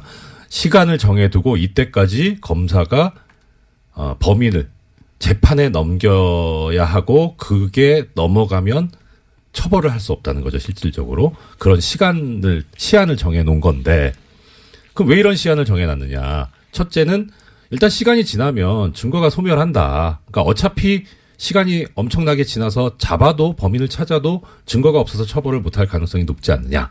그다음 두 번째는 이렇게 오랫동안 범인 입장에서도 발각되지 않기 위해서 숨어 살아야 되니까 그 자체로 고통이다. 이것도 일종의 형벌이다. 이런 논리가 두 개가 주축을 이루고 있거든요. 그 처음에 이제 공소시효 제도를 배웠을 때는 뭐 그럴 수도 있겠다 싶었는데 지금 생각해 보면 예를 들어서 지금 뭐 우리 증거 중에 제일 또 높게 치는 증거 중에 하나가 DNA잖아요. 이건 시간이 가도 안 변하잖아요. 증거가 소멸한다? 아닌데. 그리고 범인이 오랫동안 도피 생활을 해서 불편할 것 같다. 안 불편할 수도 있을 것 같은데. 근데 지금과 같은 상황이면 사실 버티면 이긴다라고 생각할 것 같습니다. 그렇죠. 오히려 시간을 끌어버리는 그런 상황까지 온 거죠. 그래서 중간에 어떤 일이 있었냐면 해외 도피를 해버리는 아예. 그래서 중간에 형사소송법이 개정이 되면서 해외에 나가 있었던 동안은 공소시효가 그 시간에 넣지 않는 걸로. 기소 중지. 안녕하십니까. 공장장 권한대행 이정렬입니다. 지난 화요일과 수요일에 출연하셨던 유시춘 선생님께 한 번 더 출연을 해 주십사 청을 드렸었습니다. 마무리 못하고 가셔가지고 더 듣고 싶은 말씀도 있고 네, 도저히 일정이 맞지 않아서 미안하다고 죄송하다고 하시면서 뉴스공장 애청자님들께 말씀을 전해달라고 연락을 주셨습니다. 유시춘 선생님의 말씀을 그대로 전해드리겠습니다. 이틀간의 짧은 인터뷰에 여러분께서 보내주신 과분한 관심과 응원에 깜놀했습니다. 어이구, 네. 30년 전 수도 서울의 심장부에서 민주주의를 열망한 그 눈매가 어린 사슴처럼 곱고 여린 21살 청년을 잔혹하게 고문 살해한 부도덕한 국가의 얼굴은 지금 크게 변모했습니다. 여러분이 찬바람 속에 품었던 촛불이 이룩한 결과입니다. 우리는 헌법이 천명한 공화국의 명실상부한 주인으로서의 자유와 권리를 행사했습니다. 우리 민주주의는 박종철, 이한열이 상징하는 청년 학생의 순결한 피와 땀에 크게 비쳐 있습니다. 30년 전에 민주주의를 갈망한 여러분의 선배들이 있었음을 알려드리고 싶었습니다.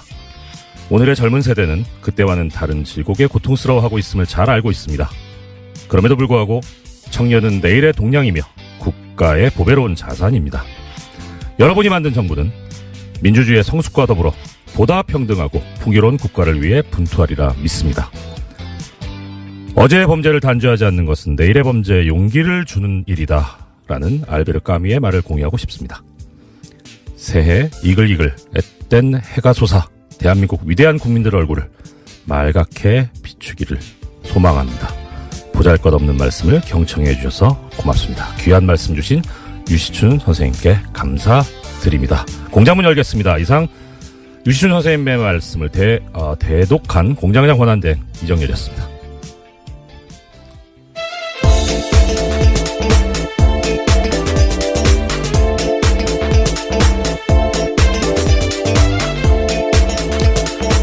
예, 시사인의 김은지입니다. 제가요. 요번에 알았습니다. 왜 김은지 기자님 나오시는 코너 이름이 없을까? 그럴 리가 없다. 그래서 확인해 본 결과 ERNew네요. ERNew. 네, 이것만은 알아야 할 아침 뉴스의 약자인데요. 네. 굉장히 오랜만에 알려주셔서 저도 새삼스럽습니다. 전 진짜 없는 줄 알았어요. 근데 공장장님 왜 저기 소개를 안 하시는데요? 네, 가끔 대행이 오셨을 때 이름이 좀 빛을 발하긴 하는데요. 예. 네. 그래서 이제 가끔 색다른 피가 수혈되는 게 좋다. 예.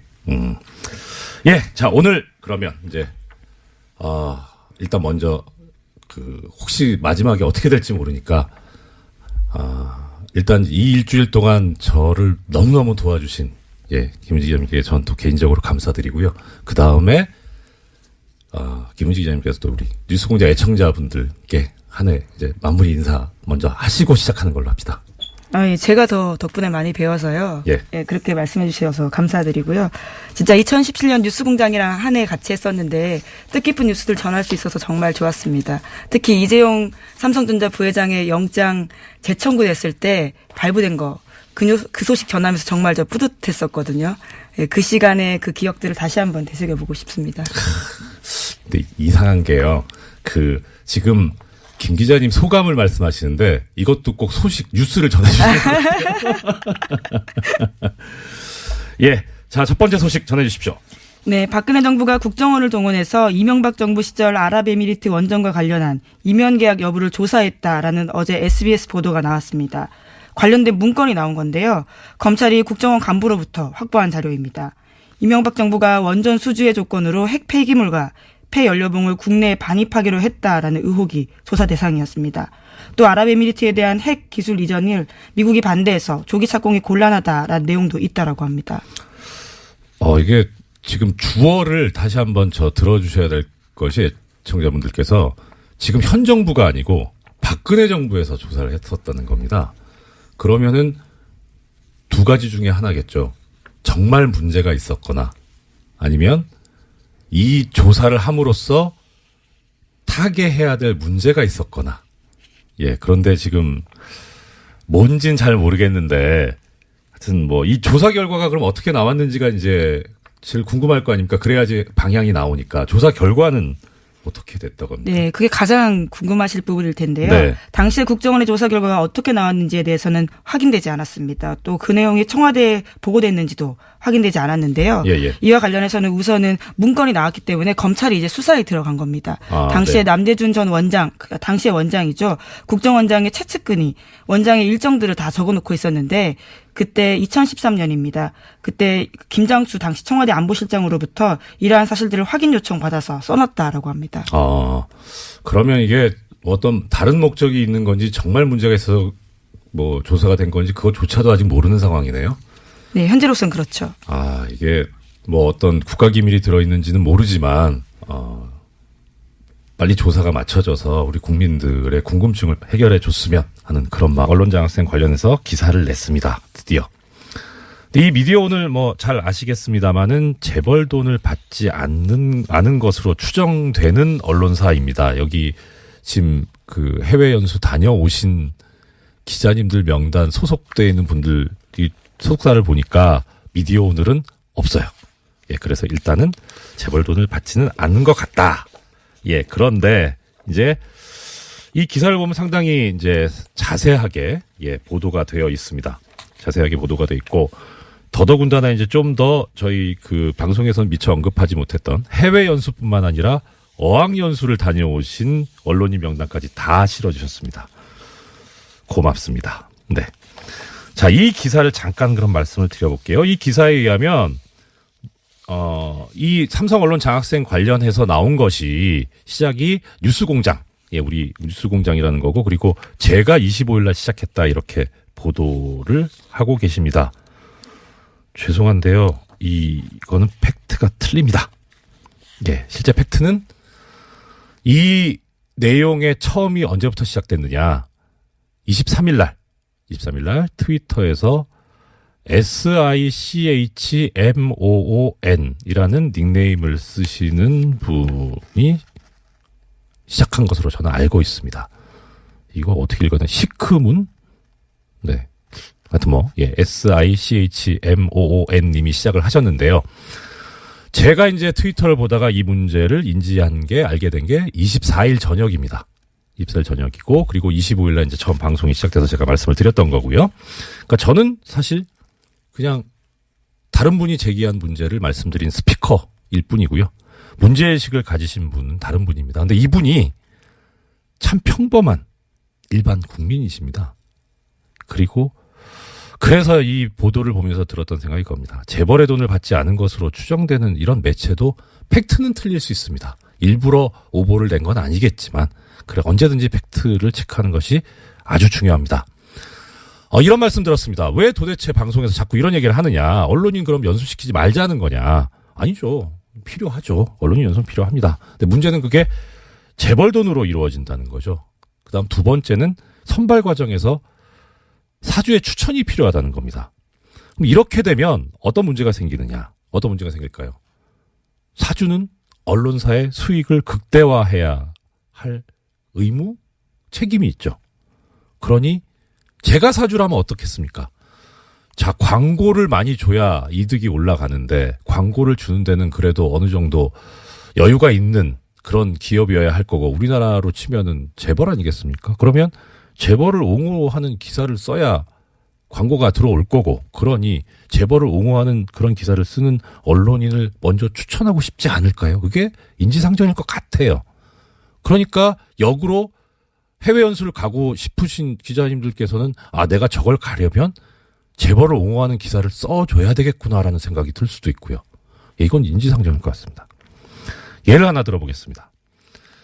이 삼성언론재단 삼성돈으로 2013년에 연수를 다녀오신 문화일보 기자님이 한 분 계십니다. 이분이 연수 가기 전에 2009년에 기사를 하나 쓰신 게 있습니다. 제목이 이렇습니다. 삼성 세계 최초 최고 기술 뽐내다. 뭐 내용을 보면요. 이 삼성전자의 기술 발전을 언급하고 있습니다. 삼성이 또 최고의 기술을 가진 부분도 있죠. 예. 근데 문제는요. 이 기사에 실린 사진이 삼성전자에서 제공받은 사진입니다. 취재가 아니었던 것 같아요. 제공받은 자료가 아니냐. 그다음 제목을 이런 식으로 자극적으로 최고의 기술 뽐내다. 지금 김은지 기자 계시지만 기사 제목 이렇게 뽑습니까? 저는 이거는 좀 수필 같다는 느낌이 들어요. 아니, 말씀을 드려도 되는 건가요? 네, 그럼요. 예. 제목은 기자가 뽑진 않고요. 아마 편집부에서 따로 아마 뽑을 겁니다. 아, 예. 김은지 기자님께서 이렇게 또 피해 가시는군요. 아, 그러나 저 말씀 맞을 겁니다. 예. 자, 그래서 이걸 어떻게 해결하는 게 좋겠느냐. 뭐 이렇게 재벌 돈으로 안 갔으면 좋겠습니다. 국가에서 운영하는 재단, 이 언론도 중요한 하나의 민주주의 축이니까 국가에서 운영하는 재단이나 또 언론인들께서 그냥 아예 주머니 털어서 하나 만들어 가지고 하셨으면 좋겠습니다. 있죠. 그 언론진흥재단도 있고 기자협회에서도 보내시지 않습니까? 있지 않습니까? 거기서 했으면 좋겠습니다. 이와 관련해서 2005년도에 보면 한국기자협회보에 실린 기사가 있는데요. 이 대담 토론에 관한 부분입니다. 거기에 지금 참석하신 분이 한겨레 대기업 전문기자, 경향신문 국제부 차장, 언론노조 신문개혁 특별위원장께서 참여하셔가지고 이 문제를 인식하고 얘기를 하십니다. 가장 큰 문제가 뭐냐? 예. 지금 이렇게 갔다 오면 결국은 유혹이 생기지 않겠느냐. 이 재벌이나 기업 쪽에 친화적으로 하는 쪽으로. 그러니까 문제다. 자본 색채가 드러나지 않는 공익적인 지원이 필요하다라는 해법까지 제시하시고 계십니다. 이게 2005년입니다. 15년 가까이 됐죠. 자, 그러면 이런 반론이 있을 수 있습니다. 갔다 와가지고 같은 건가요? 기소중지하고 또 다릅니다. 예. 기소중지는 검찰이 하는 처분이고요. 아예 그 해외 나가 있으면 그 기간을 빼는 그런 법 개정이 있었는데 지금 상황 같으면 도대체 공소시효가 왜 있어야 될까? 특히 이제 이런 상황처럼 아예 공소시효를 끝내버리려고 지나가게 하려고 이런 고의적인 시간 끌기. 예. 압수수색이 지금 4주째 진행 중이라는데 방해를 해가지고요. 네. 이미징을 아예 못하게 해서 일일이 키워드 검색을 여전히 하고 있다라고 합니다. 압수수색이 4일을 걸려도 말이 안 되거든요. 전격적으로 해야 되는 거기 때문에 어떻게 압수수색을 한 달을 하고 있습니까? 이런 작태를 하고 있는 이런 조직이 왜 있어야 하는지도 의문스럽고 또 이런 제도가 왜 있어야 하는지도 참 말이 안 나오네요. 다음 소식 부탁드립니다. 이번에도 공소시효와 관련된 내용이 있습니다. 네. 계속해서 이건희 삼성전자 회장의 차명재산 관련된 내용 알려드리고 있는데요. 네네. 2008년 삼성 비자금 특검에서 드러나지 않았던 이건희 삼성전자 회장의 수천억 원대 차명재산 있다라고 알려드렸습니다. 이에 대한 수사가 실체의 접근조차 하지 못한 채 사실상 마무리 수순에 들어갔다고 이 또한 한겨레신문이 보도했습니다. 네네. 2011년 이 회장 쪽에 1천억 원대 자진 납세를 받은 국세청이요. 이를 수사기관에 통보하는 등 적극 수사 의뢰에 나서지 않았다라고 합니다. 그러다 보니까 공소시효가 이것도 지나가고 있다고 하는데요. 다만 한 가지 희망은 있습니다. 공소시효가 남은 2013년에서 2014년 사면계좌에서 발급된 수표가 있어서요. 이것을 어떻게 할지 수사당국의 의지를 봐야 된다라고 합니다. 예, 이것도 그렇게 시간이 많이 남지 않았네요. 자, 그럼 이제 제기되는 문제. 공소시효를 없애면 되지 않냐. 없애는 것까지는 그렇다 치고 그 다음에 이제 어떻게 되는 거냐. 예, 지금 이것도 지금 공소시효가 문제인데 그러면은 공소시효를 없애서 옛날의 행위에까지 그것을 효력을 미칠 수 있을 것이냐 하는 문제가 이제 되겠죠. 뭐 예를 들어서 지금 이제 이 공소시효 다 없앱시다 해가지고 이 기무사에서 댓글 공작한 거 이것도 이제 지금 처벌하기로 하고 뭐 차명재산 이것도 수사해서 처벌하기로 하자 하면 문제는 소급법이 돼서 이게 우리 헌법상에서 얘기하고 있는 법률 불소급의 원칙에 어긋나니까 문제가 있을 수 있죠. 한 번 이제 이게 문제가 됐던 적이 있어요. 저 예전에 전두환 노태우 그 내란 사건에 관해서 특별법이 만들어지면서 그때 공소시효를 없애버렸죠. 그래서 당연히 그 전두환 노태우 이 피고인 쪽에서 이거 공소시효를 이렇게 적용하는 거는 법률 불소급의 원칙에 어긋난다, 위헌이다라고 하면서 주장을 했었는데 거기에 대해서 헌법재판소가 얘기하기를 예외가 있을 수 있다 모든 법에. 그런데 이런 중대한 일에 예외를 두지 않는다면 도대체 언제 예외를 둬야 하느냐 하면서 합헌이다라는 결정을 한 바가 있습니다. 이것도 비슷하게 봐야 되지 않을까. 지금 정치적, 경제적으로 나라의 근간을 흔드는 이런 범죄들인데 이것도 한번 고려해 볼, 공소시효를 소급해서 적용해 볼 만한 그런 사안이 아닐까 하는 생각을 해봤습니다. 네, 또 살인 사건이나 이런 사건이 벌어졌을 때는요, 근원 목소리 영화가 기억이 나는데 그 공소시효 문제 계속해서 나왔던 것 같습니다. 네, 그렇습니다. 다음 소식은요. 네, 이 또한요 공소시효 관련된 내용입니다. 오늘 키워드가 공소시효입니까? 네, 오늘 아침에 그런 보도들이 꽤 많았는데요. 이번에는 경향신문 보도입니다. 네. 검찰이 고대영 KBS 사장의 국정원 돈 200만 원 수수 혐의를 공소시효 만료 등의 이유로 형사처벌하지 못할 것으로 보인다라는 건데요. 이명박 박근혜 정부 당시 숨겨진 비위와 부정부패에 대해서 검찰 수사가 공소시효라는 장애물을 만났다라는 지적이 나오고 있다고 합니다. 그거 참, 공소시효가 또 하나 말씀드리자면 공소시효는 시효고 우리가 진실을 밝혀야 되니까 수사는 해놓고 그래서 진실을 알면 되지 않느냐 그 목적으로. 그런데 사실 이 수사라고 하는 게 최종적으로 가는 목적지가 어디냐면 재판에 넘겨서 처벌을 하자는 그런 거라서 공소시효가 완성돼 버렸다면 끝나버렸다면은 처벌 자체가 안 되는데 이걸 수사를 한다면 목적 달성이 안 되는 행위를 하는 거기 때문에 이렇게 하는 거 어떻게 보면 또 예산 낭비가 될 수도 있고 그다음에 수사를 받는 쪽에서는 인권 침해 소지가 있죠. 그래서 문제인데 그런데 이 검찰에서 옛날에 한번 공소시효가 완성됐는데 수사를 했던 적이 있습니다. 혹시 기자님 기억하십니까? 어떤 사건인가요? 노건평 씨 사건에서 공소시효가 완성됐는데 수사를 했어요. 노무현 전 대통령의 형이시죠. 그리고 쭉 수사 결과까지 발표하고 결론이 그거였습니다. 공소시효가 완성돼서 기소하지 않기로 했다고. 그래서 좀 뭐 하는 거냐. 그러니까 그 당시에 검찰이 이런 수사권을 정치적으로 이용을 해가지고 그렇게 흠집을 내기 위해서 처벌 자체가 안 되는 거를 수사까지 하는 그런 권한 남용까지 했는데 그때 보면서 참 이렇게까지 하는구나 싶었죠. 근데 이것도 한번 고민해봐야 될 문제입니다. 그거 관련해서 그때 그 생각이 났습니다. 윤석열 지검장이 했던 유명한 말이 있습니다. 수사권을 가지고 검사가 그렇게 하면 그게 검사냐 깡패지. 네, 다음 소식이요. 네, 2년 전에 역사교과서 국정화를 결정하면서 교육부가 여론조사 실시했다라는 소식 전해드린 바가 있는데요. 그때 여론조사 정황 발견됐었습니다. 그러면서 교육부가 수사 의뢰한 바가 있는데 또 관련해서 또 다른 내용들이 나왔습니다. 어제 MBC가 보도한 내용인데요. 국정화 여론조사 한 번 더 있었는데 이와 관련해서도 오타까지 뺏기면서 조작했다라는 겁니다. 이게 우리가 많이 쓰는 복붙. 컨트롤 C, 컨트롤 V. 일종의 댓글 부대가 여기서도 운영됐다라고 볼 수 있는 거죠. 그렇죠. 이거는 다른 차원에서 문제인데 그래도 우리가 생각하고 있는 이 국정교과서가 박근혜 전 대통령이 아버지인 박정희 전 대통령한테 헌정하겠다는 마음으로 만든 거잖아요. 효심에서 한 거면 좀 잘 좀 하지.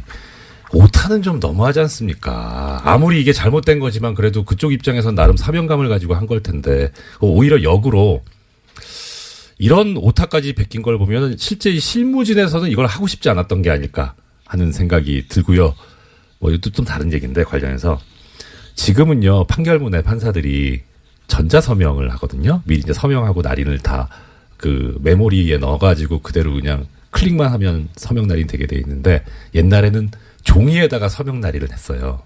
이름을 쓰고 도장을 찍었는데 가끔 가다 보면 도장이 뒤집혀 찍혀 있는 경우가 있어요. 뒤집어진다는 게 위아래가. 예, 위아래가요. 그러니까 12시하고 12시 방향하고 6시 방향에 뒤집혀 있는 거죠. 이게 무슨 소리냐면 이제 합의부에서 부장판사하고 배석판사님 둘이 셋이서 합의를 하는데 그 합의 결과가 마음에 안 드는 거예요. 이 판사는. 그래서 어차피 이게 합의 결과 2대1로 졌기 때문에 이 판결은 나가고 자기는 거기에 서명 날인을 할 수밖에 없지만 난 이 판결에 동의 못하겠다. 내심을 드러내시는 건가요? 도장을 거꾸로 찍는 거예요. 그러신 적이 있으신 건가요? 전 한 번 했어요. 한 번. 근데 이게 판사들 사이에서 용인이 돼 있어요. 그러니까 그 정도는 이게 표현을 하자. 예. 그래서 항소심에서 보면 이제 아는 거죠. 이거 논쟁이 심하게 붙었구나. 2대1이었다. 예. 이렇게. 그러니까 이제 항소심에 또 신경을 쓰게 되고. 그러니까 그런 차원에서 일부러 오타를 냈을까? 근데 오타뿐만이 모르겠습니다. 아니라요. 네. 어떤 작성자는 자기가 중3 학생이라고 하면서 찬성 의견을 썼는데요. 바로 1분 뒤에는 다른 의견 올리면서 내 아이를 맡기기에 안심이 된다라면서 학부모를 참칭했다라고 합니다. 중3이 아이가 있을 수 있지 않을까요? 네. 1분 사이에 다시 학부모가 되는 놀라운 기적이 생겼다라고 하는데요. 예. 기적인지 어떻든 네, 그런 식으로 해서 다른 것도 어떻게 있습니까? 네. 예. 그런 식으로 해서 또 이제 접수 마감되는데 45분 남겨놓고요. 갑작스럽게 같은 의견들을 40건 넘게 올리는 사람도 있다고 합니다. 부지런은 해요. 예, 15초에 한 골이기 때문에요. 예. 사실 내용을 보는 게 아니고 컨트롤-C, 컨트롤-V로 붙여넣었다라고 밖에 볼 수 없는데요. 이런 식으로 해서 여론 조작해서 찬성 반대 비율을 8대2까지 끌어올립니다. 이게 진짜 댓글 부대죠. 보면 이게 무슨 프로그램이라고 해야 되나 무슨 앱이 있다고 하던데요. 이렇게 자동으로 올라가게 해주는 그런 거를 쓰지 않았나 싶기도 하고요.